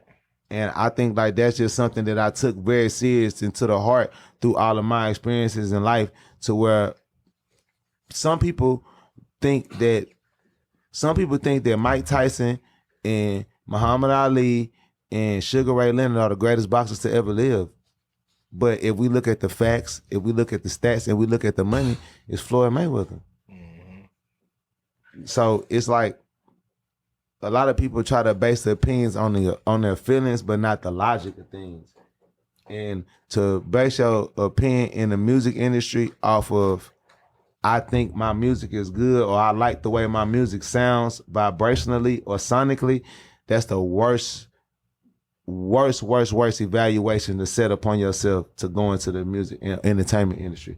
Because just like the weather changes, just like the changes from nighttime to daytime, motherfuckers change what they like to listen to in music. Yeah. It's motherfuckers that grew up eating Popeye's chicken that you can't get them a fried skizzit right now.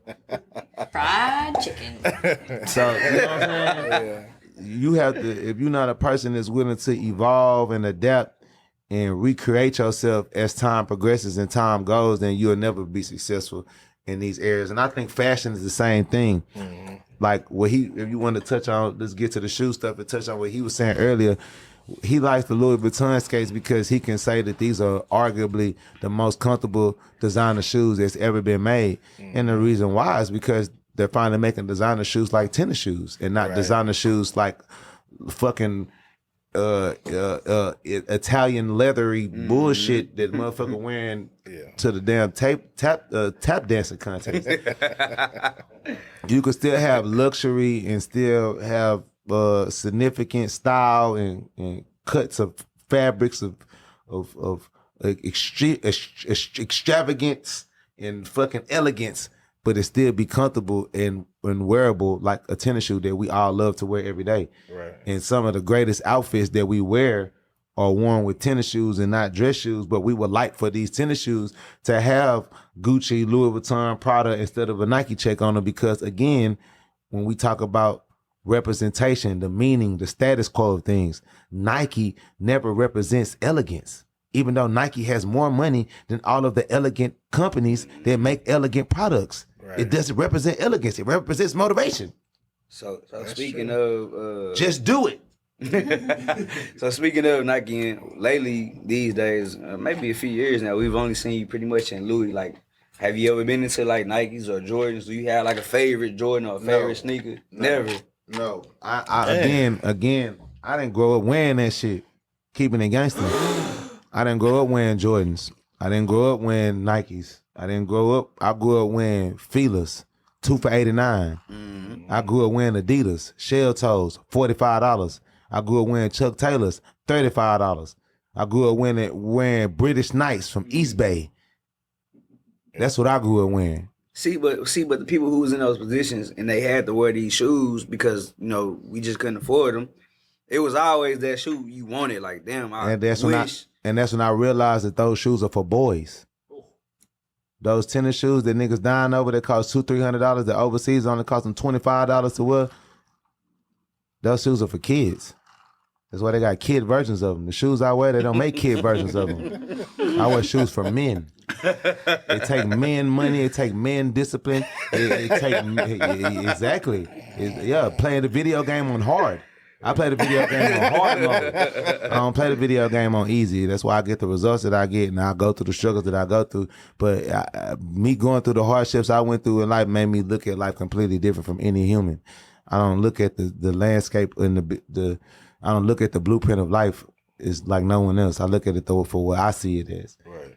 And to me, for the level of achievement, the level of stature, the level of accomplishment that I want, the legacy that I want to leave beyond and behind myself, and also the things that I achieved to have. You can look at it like this. It's slightly feasible for a person to say, I want to own a gas station. It's a completely whole different conversation to say, I want to own an oil and gas refinery factory in the middle of who knows what, like the rest of the Americans and the Arabians. That's a whole different thing. You can get a piece of the pie, but everybody ain't gonna let you have a kitchen. Mm-hmm. So for me, it's like, not only do I understand that I don't get the respect and the doors open, because all of these things are tools. You put shoes on your feet for your feet not to hurt, for you to run faster, run more comfortably. Whatever you do in life, certain shoes have a certain purpose to walk you to that destination. Right. So the purpose of designer shoes is the same purpose of a designer vehicle. It gets me into a room and it opens a conversation that this person that's of that like mind usually wouldn't have this conversation with somebody that's wearing Chuck Taylors unless I know you're an Elon Musk or a Jeff Bezos type of person, that all of your money is in assets and other things in life to where I see your boat, so I don't have to look at your shoes because I'm looking at your boat. So, but it's still something there that represents status and accomplishment that I have to respect, that I have to go to understand. And guess what? That guy that has that $16 million boat that does wear those bullshit Steve Madden shoes or whatever that you can't accumulate by, he let you in the room to conversate with him because of your watch. He let you in the room to conversate with him because y'all was both having dinner and he sent you in the ballet and you was in a car that he respected and he wanted to ask you about the motor. So having on tennis shoes, unless you're 6'6", 6'7", run fast, jump high, and trying to catch a touchdown or block a shot, that doesn't necessarily get you into conversations or into rooms that lead to financial freedom. Because the average person that's sought after those shoes is a kid, or the money that they're trying to make to get those shoes is not 5 figures. It's 4 or 3. So you saying instead? Oh, not to say 5, 4. But I do buy 5-figure shoes too. Nigga buy $10,000 shoes all day. So you saying instead of opening the shoe store, we should open the shoe company? Absolutely. Absolutely. Absolutely. When we ready, you gonna support us? Yeah, shit. We try to get you to be our first investor. I got cool Kai Thunderbolt tattooed on my forehead.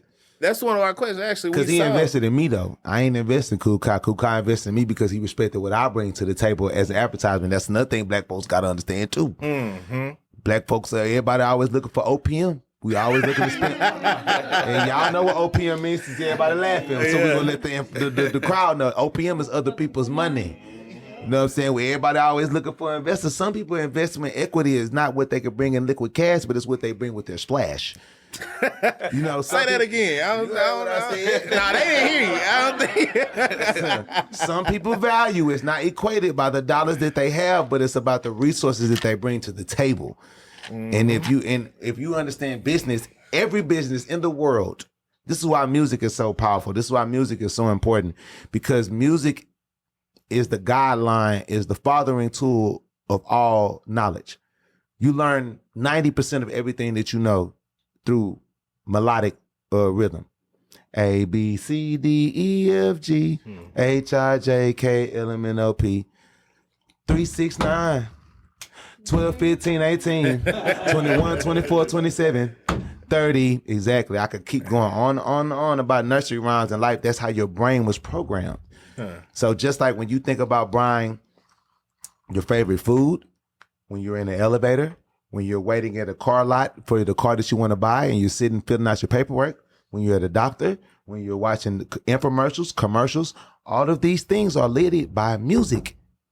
Every podcast has a jingle, has an introduction song, has an outro song.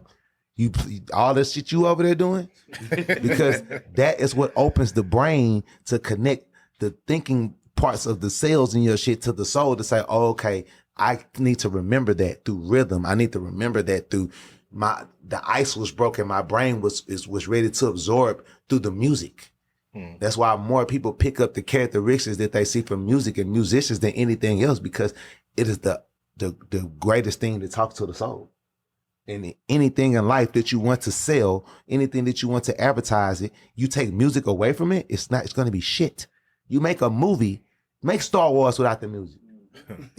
Make Medea without the music. Make any fucking movie that you like or that you love, any TV show, anything that you like, take the music from it and see how much you like it. Right.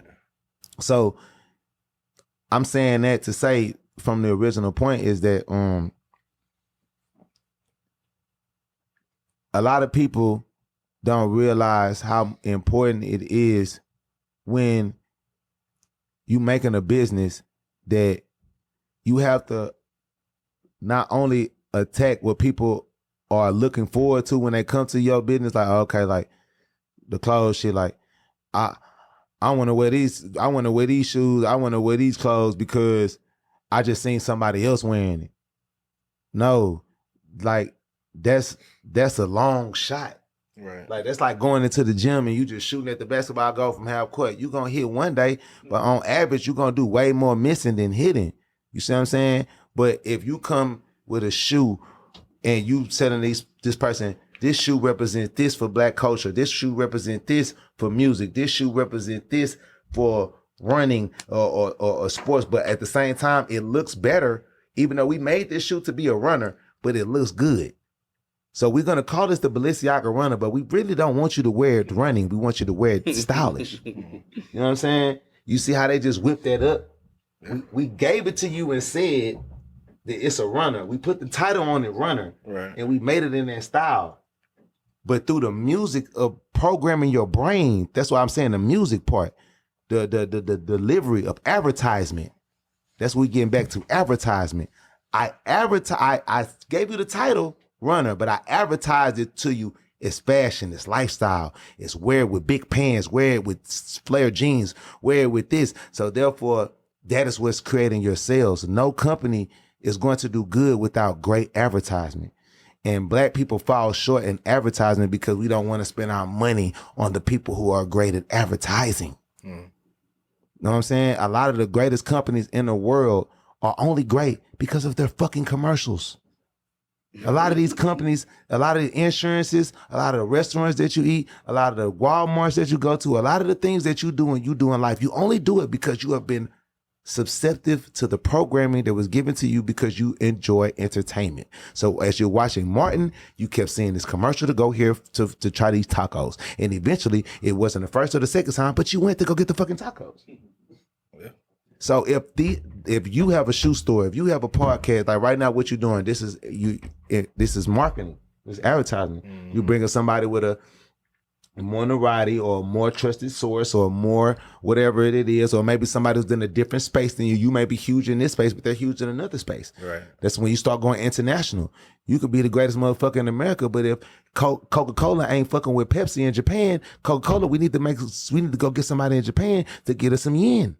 See what I'm saying? And that you can't always achieve that by looking for investors. Sometimes you have to look to about who you need to invest into. Mm-hmm. And our people need to understand that. Just like how hey man, if you in the trap, bro, and you get them bows, once they gone, we gotta re-up. How you understand that? But you understand that you got to invest into marketing your business. You don't understand that you need to get a TikToker and a billboard and a nice sign. And your first impression is last impression, right? Presentation is everything, right? So you gonna go get a haircut every Thursday and pay for your line to have the black paint on your hairline, but you don't want to pay somebody to make your product or your thing that you're trying to sell to the world more known and more respected. Right. Nah, it make a lot of sense. Like you say, people don't get that. As we you made really good points. I forgot. Who did the interview? It wasn't an academic interview when he was saying like your album's looking at it as like a building and it's compound interest, like accumulating compound interest off of it. We talked about this. It's just like, damn, I don't understand why more people don't think about albums or business that way, period. Again, if you ever want to keep something from a nigga, you put it in a book. You ever want to keep something? You ever want to keep something else? You ever want to keep something from the rest of the niggas? Make it look lame. Huh? How many niggas thinking they're reading and learning knowledge and studying and comparing and contrasting and researching is lame because they worried about booty. But they want to get high. Or whatever they want to do. Right. A lot of people, let's just speak on this. Like how we were talking about earlier, anime versus the video games. A lot of people are into video games because of the instant gratification of you do not have to think harder than what is given to you. That you are walking into the situation understanding that the only difficulty of thinking that I am subjective to doing right now is to play this game to beat it. Like whatever my brain has to learn to do to beat the next stage and the next level so that I can get to the end of the game. Versus to with anime, it's like a suspenseful movie where you have to cross-reference and look for what's they call that shit? Spoilers and subliminal messages, and you might have to cross-reference 5 other shows, and like you gotta really study. You like it's just like a season of Power or some shit. It's some shit that happened in season 5 that go all the way back to season 1 and 2. Now you gotta go all the way back to 1 and 2 to rekindle your memory to understand. Damn, that's why this shit happened right here was so significant. Right. Well, it's the same thing in what we was talking about. A lot of people don't know the business of music and don't understand the power that they could have to being independent because they don't want to learn the knowledge or they don't want to take the risk of maybe it doesn't work for me. But they don't want to take the risk of failure.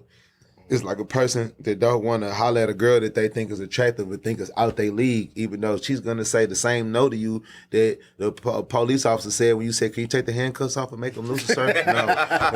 When you actually fucking, like you heard this same no 1,000 different ways, but just because this attractive young lady is in front of you and you're contemplating, should I go walk up to her and say something to her, but I don't want the demasculating feeling or the letdown of damn, she don't think I'm attractive or she didn't even pay me no attention, or damn, is there something wrong about me, feeling insufficient or insecure about yourself, when in actuality you supposed to take all of your losses as lessons, or even if that's not even a loss because that's just an attempt to be great.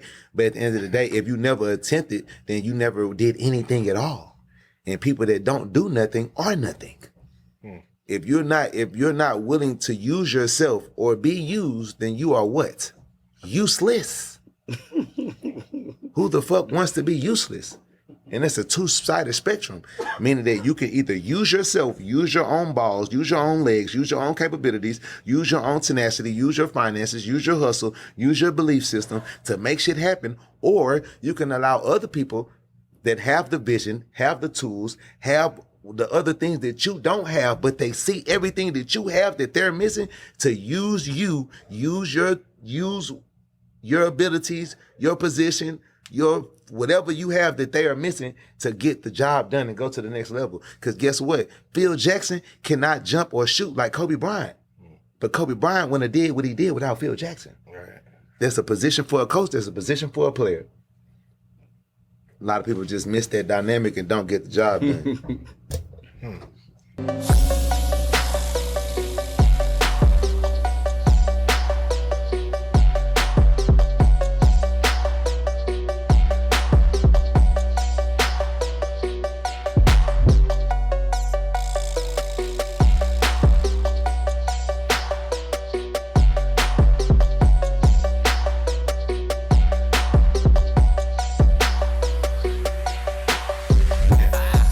Nah, man, definitely been dropping some gems so far. Just touching more like on the fashion stuff. We do notice like you support, kicking it. We finna be on the top of your list as far as like favorite sneaker boutiques. You know what I'm saying? But like we do notice you support a lot of like independent boutiques. The homie Private Style, we see you in there active. I'm sure they've been around in Houston for forever. You know what I'm saying? But supporting boutiques, like we appreciate that as independent. But what go into like your mind when it's just like, all right, I'm finna go get dressed for the day? You like feet first, or you putting on the fit and then it's like I see what shoes I got? Number one, I love boutiques. You know what I'm saying? Like I'm a boutique shopper. I'm going into a boutique far before I go into a mall, and I'm not a internet shopper. I hate to shop on the internet. I'm not a credit card swipe and send it to me type of person. Like right. I want to feel the fabric. I want to see how it fit on my skin. And I'm big on colors. I hate dull fabrics. I hate black shit. I'm black enough. I don't want to wear black clothes. Like, you know what I'm saying? And I feel like it's a stigma to go with that shit too. Like, people wear black a lot. They want to feel and look a certain type of way. Black Air Force Ones. Nigga slap you out the black Air Force Ones, bro. Chill out. I just don't. You know what I'm saying? I'm tripping. But aside of that, I think for me, the most important thing of when I'm putting an outfit, it's not the shoes, the item I'm wearing. It's about what color. It's about what color am I finna splash on these people today? Is today a red day? Is today a pink day? Is today a green day? Because once you find that color, then you get to going into the weapons of like, okay, I might have a green keychain, Louis Vuitton with the green bear on it that go with the green Supreme bubble jacket that go with the Supreme motherfucking box t-shirt, but the hat is rude, same green, and the shorts is rude, same green, but then we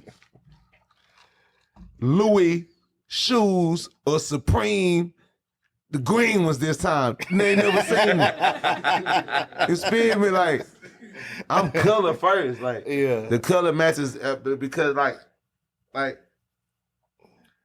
don't like how, like, it's good to be different in fashion, but like a lot of people try so hard to be too different that you end up looking stupid. But then that's another word. That's another thing to say, because really nothing is supposed to be stupid in fashion, right? That's the point of being, like, when you really speaking fashion forward. Yeah. You're supposed to be able to experiment and try different things and all that shit, whatever. But at the end of the day, I feel that my biggest fashion hot take is that I hate when people don't want to match. Like, that is the I like matching. Like, that is the weirdest thing in the world, how people try to make it a big, like a fucking a theme, or like this is a important makeup of dressing and wearing clothes or having style is to not match. To walk into a store and grab 7 different items that don't look like they go together at all, but just because you think, that's why we get to talking about again subjectiveness. What you think is, or what you believe, or what y'all think is cool, it probably ain't that cool. You know what I'm saying? Like, I mean, who goes into the refrigerator and say, I'm finna make some cereal, so let me grab this Louisiana hot sauce. I'm gonna go and pour that on top of the milk in the bowl right now. Then I'm gonna go over here and get some Sour Patch candies and throw that up in here. And you know what? You got some soy sauce over there? Let me get that too. No, like, that's the way that people dressing right now. Like, people just trying to throw anything together and over layer, like homeless clothes. Like, I mean, whatever. Who knows? You know what I'm saying? I'm not a fan of it, but I feel like your fashion sense should make sense.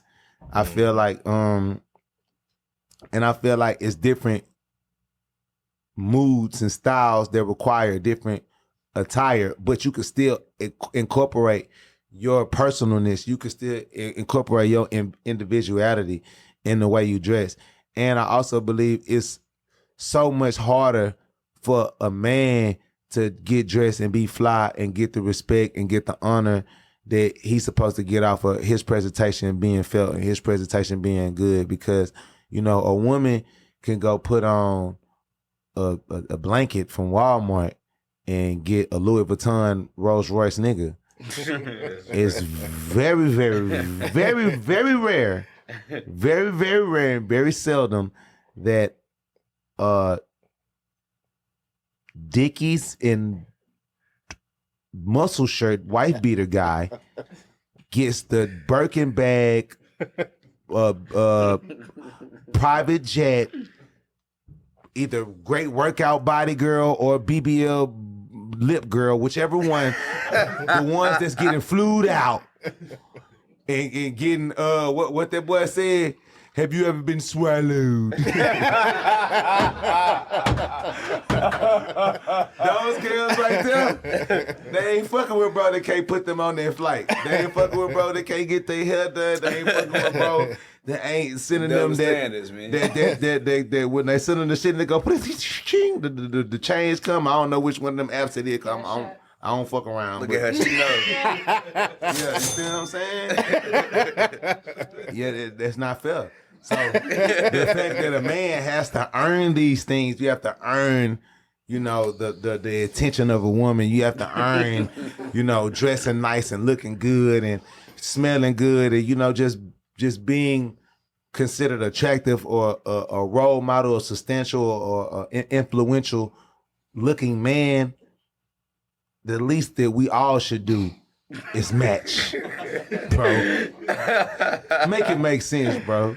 Because, you know what I'm saying? When some of y'all get goofy, these girls expect us to get goofy with you. I ain't getting goofy with you, Papa. If that's what you like, you can sit right on over there with him and y'all could, you know what I'm saying, use y'all farthest imaginations and do his hair to match his nails and whatever y'all can come up with. That ain't me. Man. That's funny. You got a favorite era in fashion? Like, you know... my era. My era in fashion is my favorite era in fashion. I'm going with the Dipset era, bro. I Big feel like, jeans and throwbacks. But that's what I'm saying. I feel like my era is like the last era of them. Yeah. Like, that's why Dipset love me. That's why you see Jim Jones and Joel Santana, Cameron, all them niggas be on me like that. I pulled up in a pink Cybertruck. It's outside right now. It is. If y'all could take the cameraman outside, I got Megatrons outside right now. Yeah, Cameron was in a pink Range Rover. I'm in pink Rolls Royces. With S on it.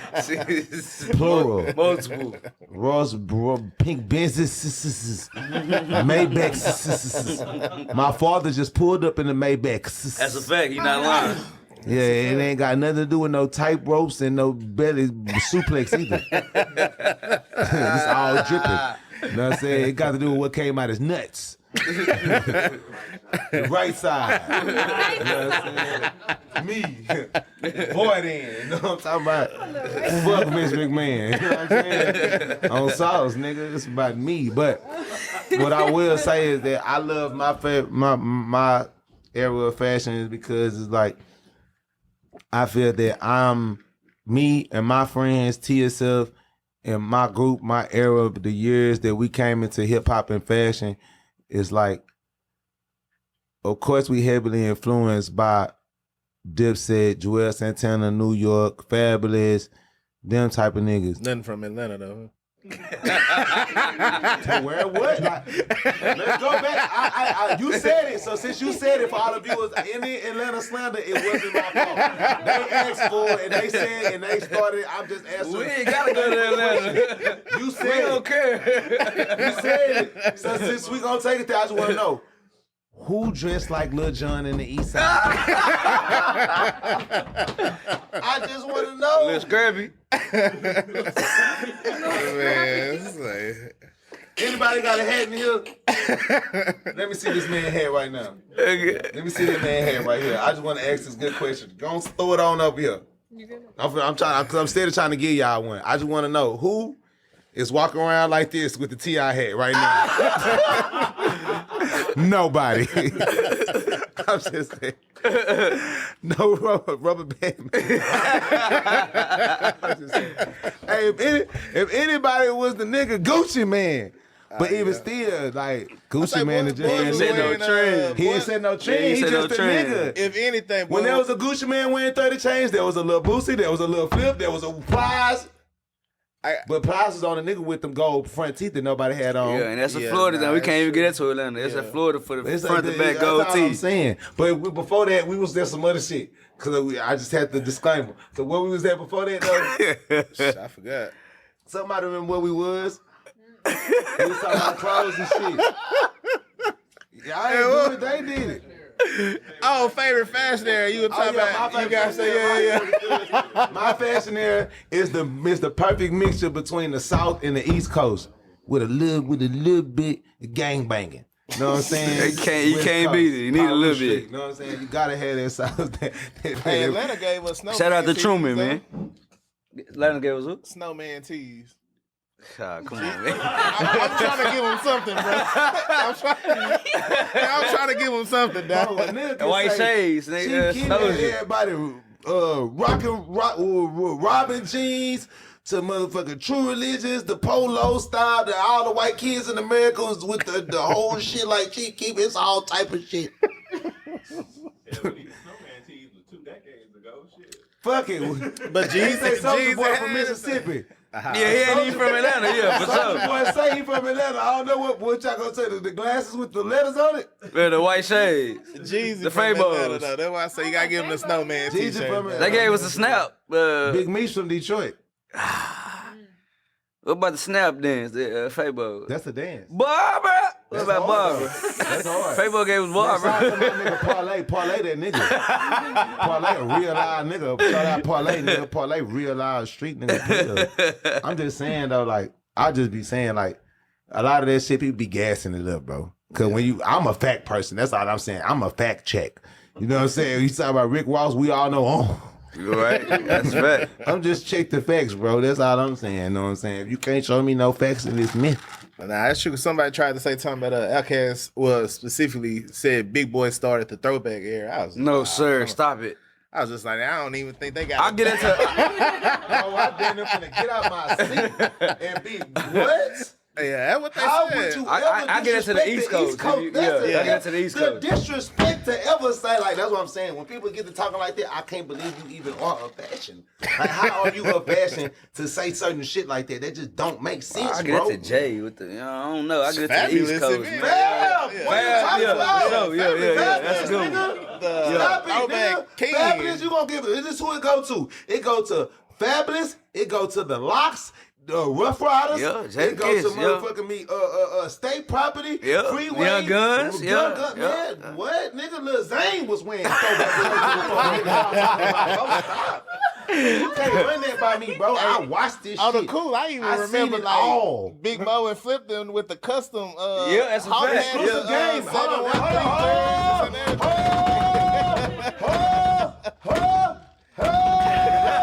That's another one.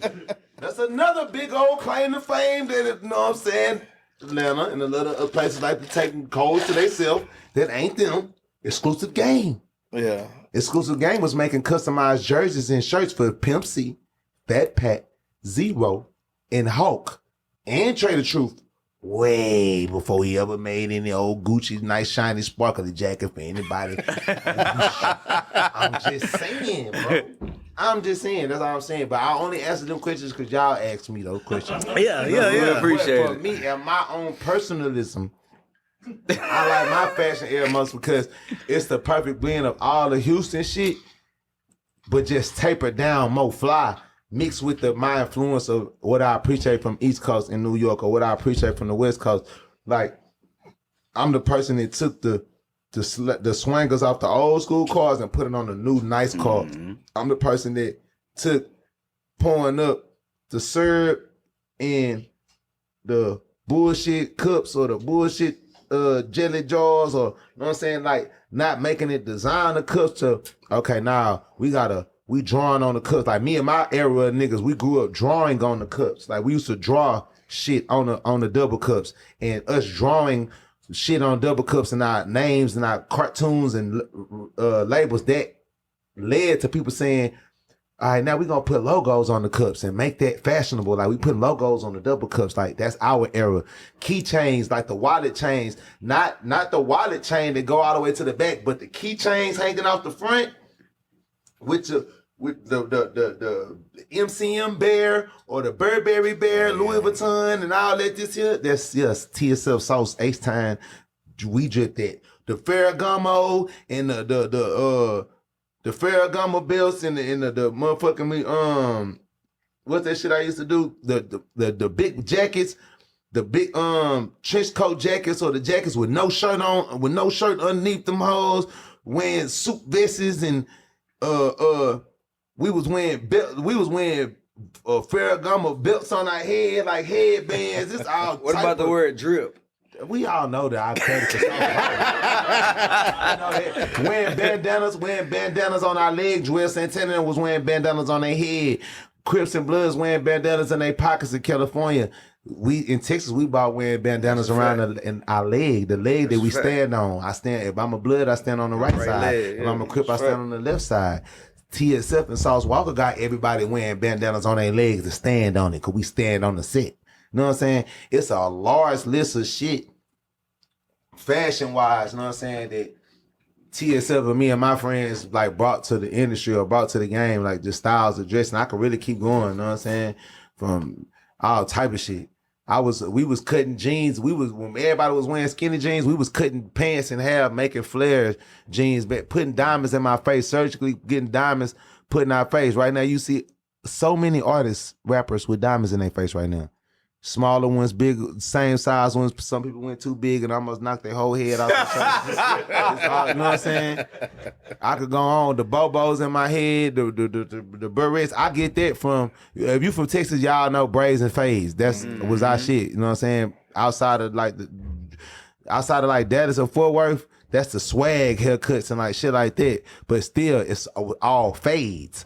The Texas culture makeup is braids from the north, fades from the south. You know what I'm saying? So growing up, Slim Thug and Chameleon and Power Wild, they all had braids. They used to wear beads on their shit though, like how you got. Yeah. They used to wear the beads. I took it a step further and say, okay, I'm gonna wear the beads, but I'm gonna wear the bobos too, the bigger ones. The knockers, because I'm trying to knock somebody, bitch. I'm trying to knock somebody's wife. I'm trying to cause attention when I come in the room. I want her to see that my hair is long and it's strong. I want you to hear them motherfuckers clacking when I'm backing. You know what I'm saying? You feel me? I'll cut to that bitch. Yeah, hey, baby, hey, yeah, come on back over here. You know what I'm saying? Get down with this dripping and this pimping. Get out the motherfucking heels and jump in these high wheels. You know what I'm saying? You feel me? Yeah, man. When I'm backing the mind up with this game, you know what I'm saying? Yeah, I want to see me and say this shit is cute. And guess what? When I start doing that, wearing the bobos in my head and wearing braids like that, a lot of people follow suit behind that in the state of Texas and everywhere else. You know what I'm saying? Barrettes in the head, record label tattoos of your gang in the face, like everybody getting the same tattoo in the face, like it's a cult. You know what I'm saying? Yeah. It's all type of shit that, you know what I'm saying, fashion wise, that I feel that, and I can keep going, but it's like a lot of shit that we brought in my era or that we sampled from just making it the Houston shit more tailor made, making the grills more neater. Like that was us. People just thinking that the jewelers just got better. No, bro, they would have kept making y'all the same type of jewelry and shit if TSF didn't go all through the city challenging the jewelers in Houston. Johnny Dang, any jeweler in Houston, no, they cannot argue me with about that. I would tell them all in their face, from the biggest jeweler to the smallest jewelers in the city, I challenged them all to be better. Like me and my niggas, they was making everybody the same bullshit, Jesus piece and letters. We is the one man, and now y'all need to make this cartoon character, make this face. Now them grills too bulky. Y'all got to look stupid on the internet. We need to look more like teeth. We need to be round, more dome. Like it's so much shit behind the scenes. Like, or telling all the rappers in Texas, like, stop wearing them chains so fucking long. Cut them shorter. Like wear 3 chains at a time. Like I was doing that shit when niggas wasn't doing that. I came in the game wearing short chains and shit that's looking cute and neat. Niggas wasn't on that when we was on that. I was wearing diamond tennis chains. I've been having diamond tennis chains for fucking 7 years or something. I've been running around this house with 7, 8, 9 diamond tennis chains. Every rapper in the game got a fucking Cuban link, like a goddamn cell phone. But now, you see, they starting to slowly but surely convert over to try to get more Tennessee because it costs way more for that tennis chain sauce. But it's a simple fact of, like, nigga just make shit that nigga just do things different. I always try to do something different than what everybody else doing and then make them do it. You know what I'm saying? That's just us. Nah, it's wild. Timberlands in the South. Shorts with Timberlands in the South. Niggas wasn't doing that shit. It's all type of shit we doing. Boots in the summer, period. Yeah. What you listen to besides rap?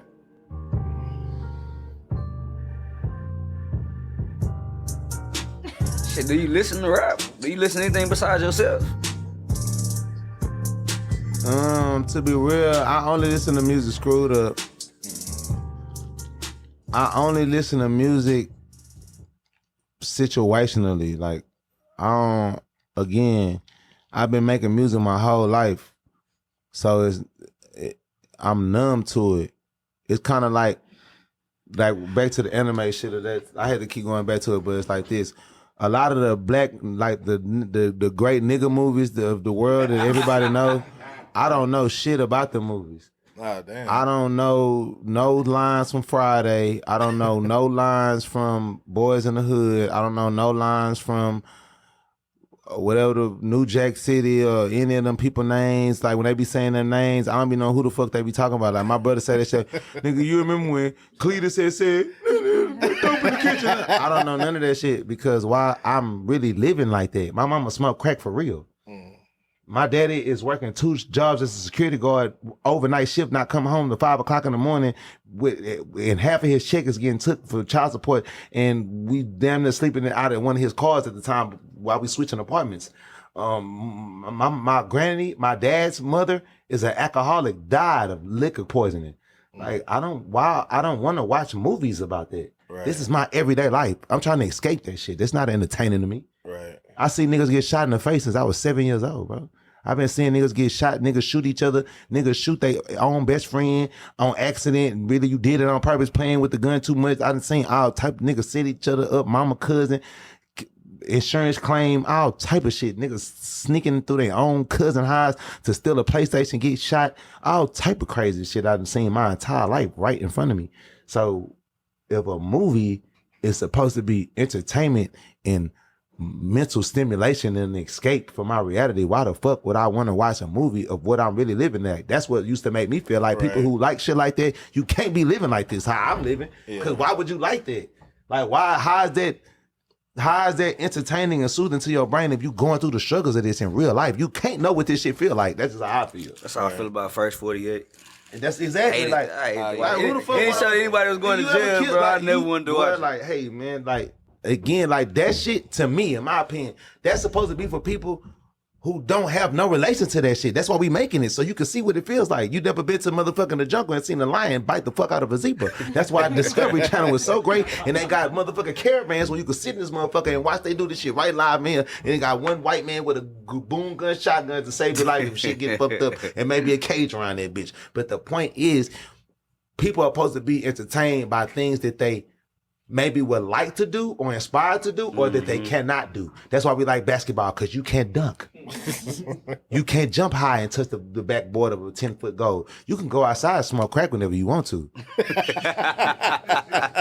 So I don't understand, like, just me personally, me as a person. Now, being a Super Saiyan, that sounds stupid to you, but why would I not want to be a god? That's a fact. Why would I not want to be the almighty strong? Why would I not want to eat and fill my body with nutrients because I'm training so fucking hard? Why would I not want to raise little fucking Saiyan king animal god destroyers that whoop ass and smart as hell? Like, why would I not want to redo the things that I see in these movies? Because all of these people are great and they still going through the same sacrifices and family loss and sicknesses and illness, but they're striving through. Naruto partner got the fucking chakra disease and he died, and oh no, Shakira. And that moment is slow motion. I must save them, and then he got to dig into his inner self, and the tear coming. Now he's stronger all of a sudden. Oh, that nigga different color. You know what I'm saying? Yeah, that type of shit. You know what I'm saying? Is what that type of shit inspired me. Or even seeing Michael Jordan and them jump high and run fast and slam dunk and throw about 50. Yeah, that's great. That ain't no shit that we can do right now. And if for us to do it, we got to train hard and get better. We ain't got to get better to do the shit you see doing nigga movies. I don't like nigga movies. You don't like life? I don't like no nigga movies. I love niggas though. I'm a black man and I'm funny and I'm with all of, yes. But me personally, you know what I'm saying? I got brothers, friends. Life is something real to me. I got 15 niggas in the feds right now. There's nothing funny. I can't see that and not think about my niggas really doing life. Right. I can't think. I have friends that are really doing life. Like, for real. They would all day, all year, all forever. They will never see the next episode of motherfucking Dragon Ball Z. Yeah. So that's not, I can't, you know what I'm saying? I don't find that shit funny. Right. Especially the circumstances in which they went to jail for. They made it humorable. They made it funny. But in reality, we talk about black men went to jail for a white man's crime. Mm-hmm. We talking about black men who falsely got their freedom taken from them, their lives taken from them, from their familyhood took from them, their ability to raise children and make other black men become strong black men because of somebody else who want to put their crime and their injustice on them. That shit ain't funny. They're making it funny for you to laugh at it systematically, but I'm smarter than that, so I cannot see that as a joke. Because I don't look at life the way that people do. Right. I don't look at a car as a car. I look at a car as 1,000 different mechanical pieces. I don't look at it as a car with 4 wheels. My brain don't work like that. That's what makes you a unique individual the way you are. Oui.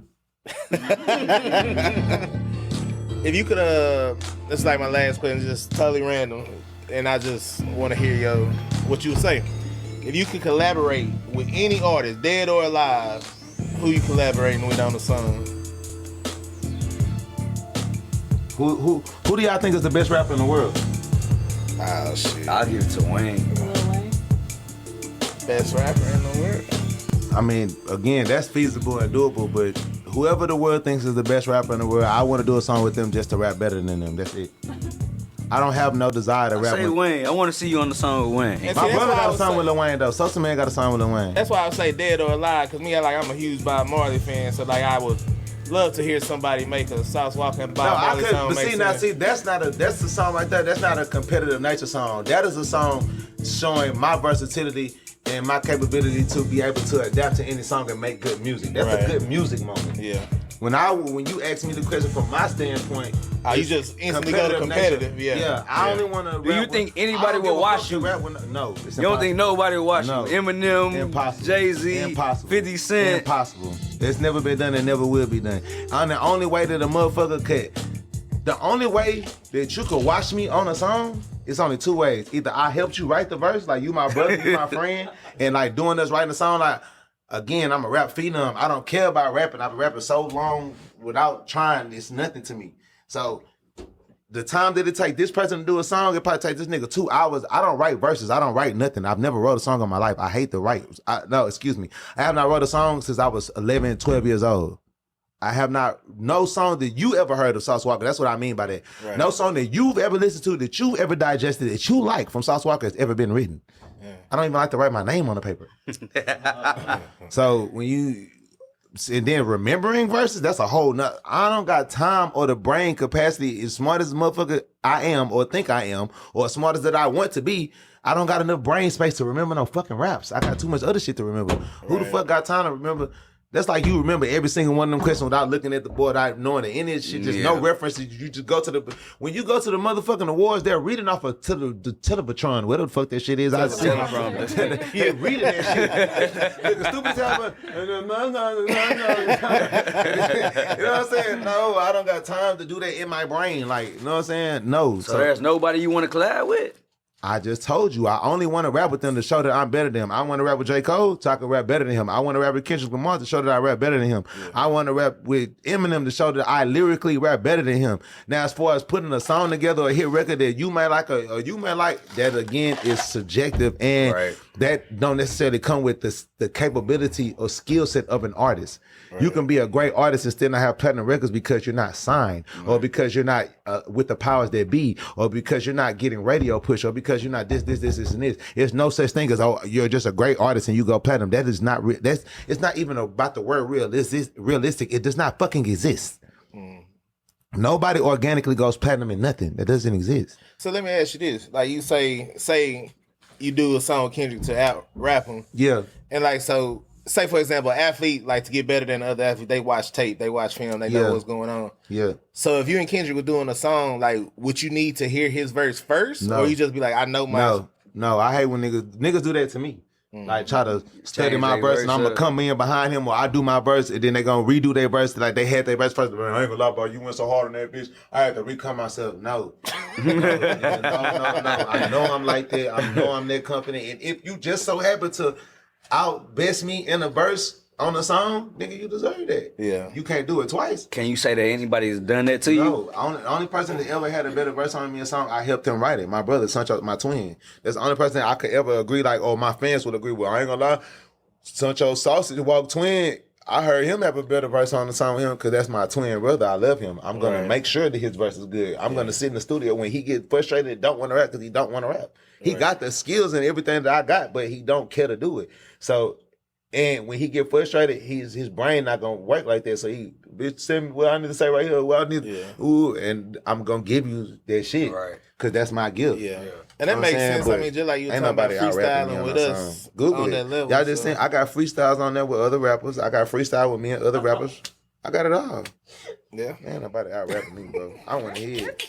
If anybody that's a real rapper that think they can't out rap me on a song, though, and you a real rapper, do it. I'm inviting you to do it. Simple. coming from old to new. I have no age limit. You know what I'm saying? Just be a real rapper that's like a good lyricist. Yeah, you know what I'm saying? You heard it Put that down. I know, right? I was finna say we gonna break the record and we don't even break records. So you don't think nobody out freestyle you either? Freestyle is not rapping. Freestyle is not rapping.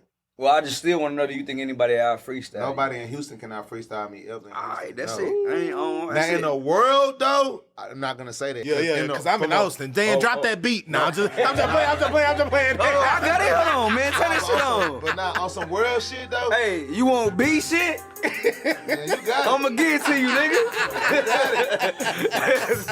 nigga. Now I'm battle rap, cause that's like ranking. That's my type of shit. That's it. When we go to New York, that's how they gonna get it to so you. conceited the homie.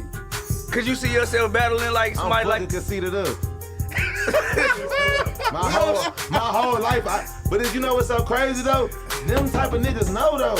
That these niggas follow me. These niggas fuck with me. Like like that's what I'm saying. Like I told you earlier. A rapper.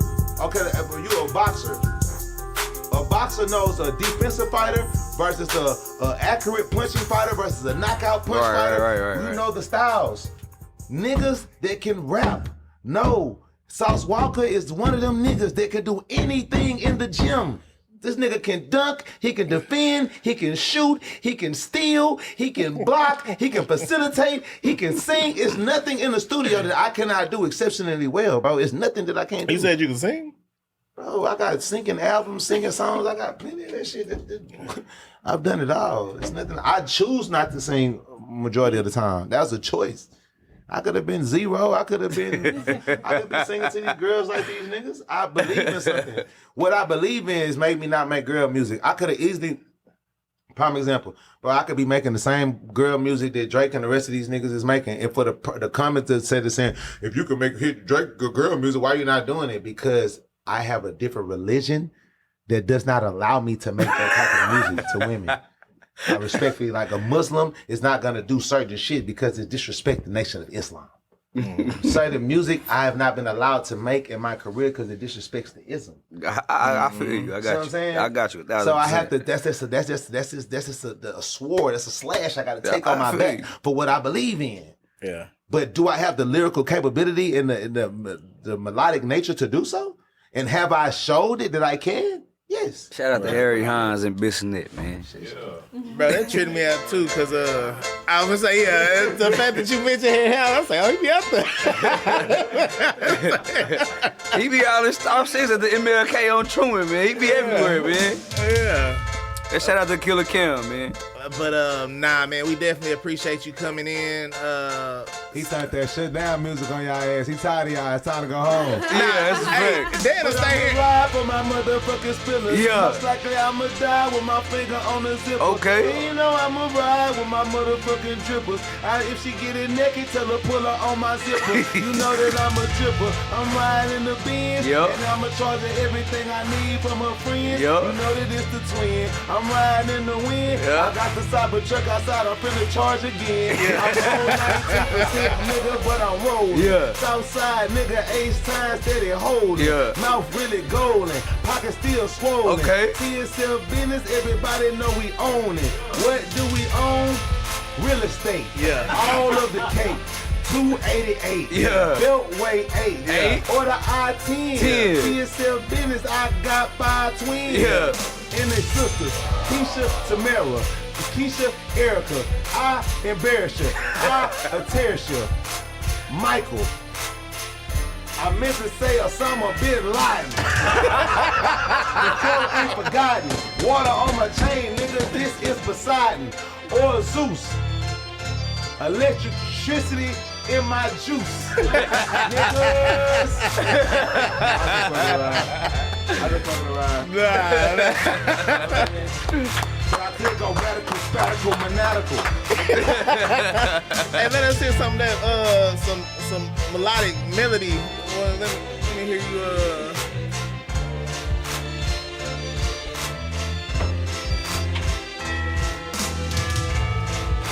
What my nigga said on the sound?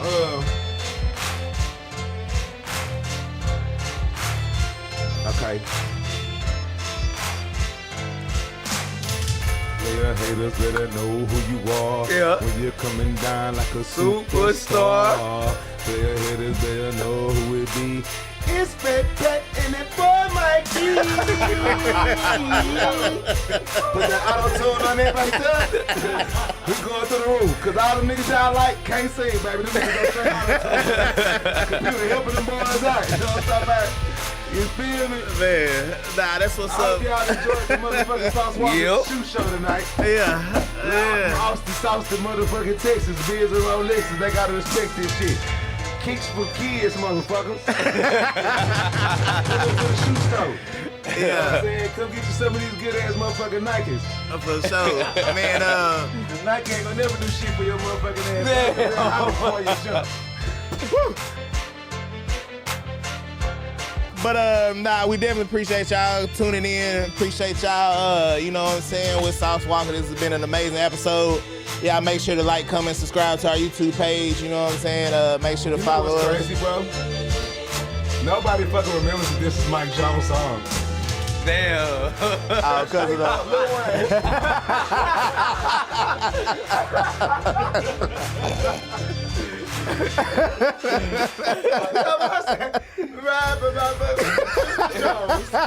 Yes, Mr. Jones.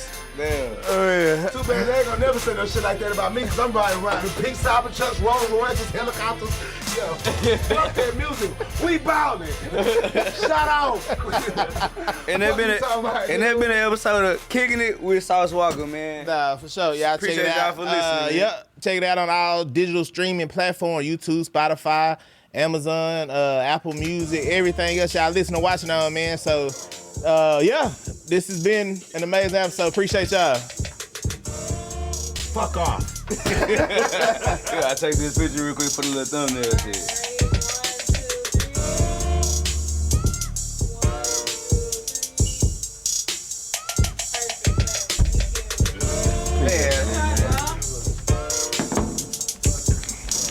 Hey man, get my juices, bud. My game.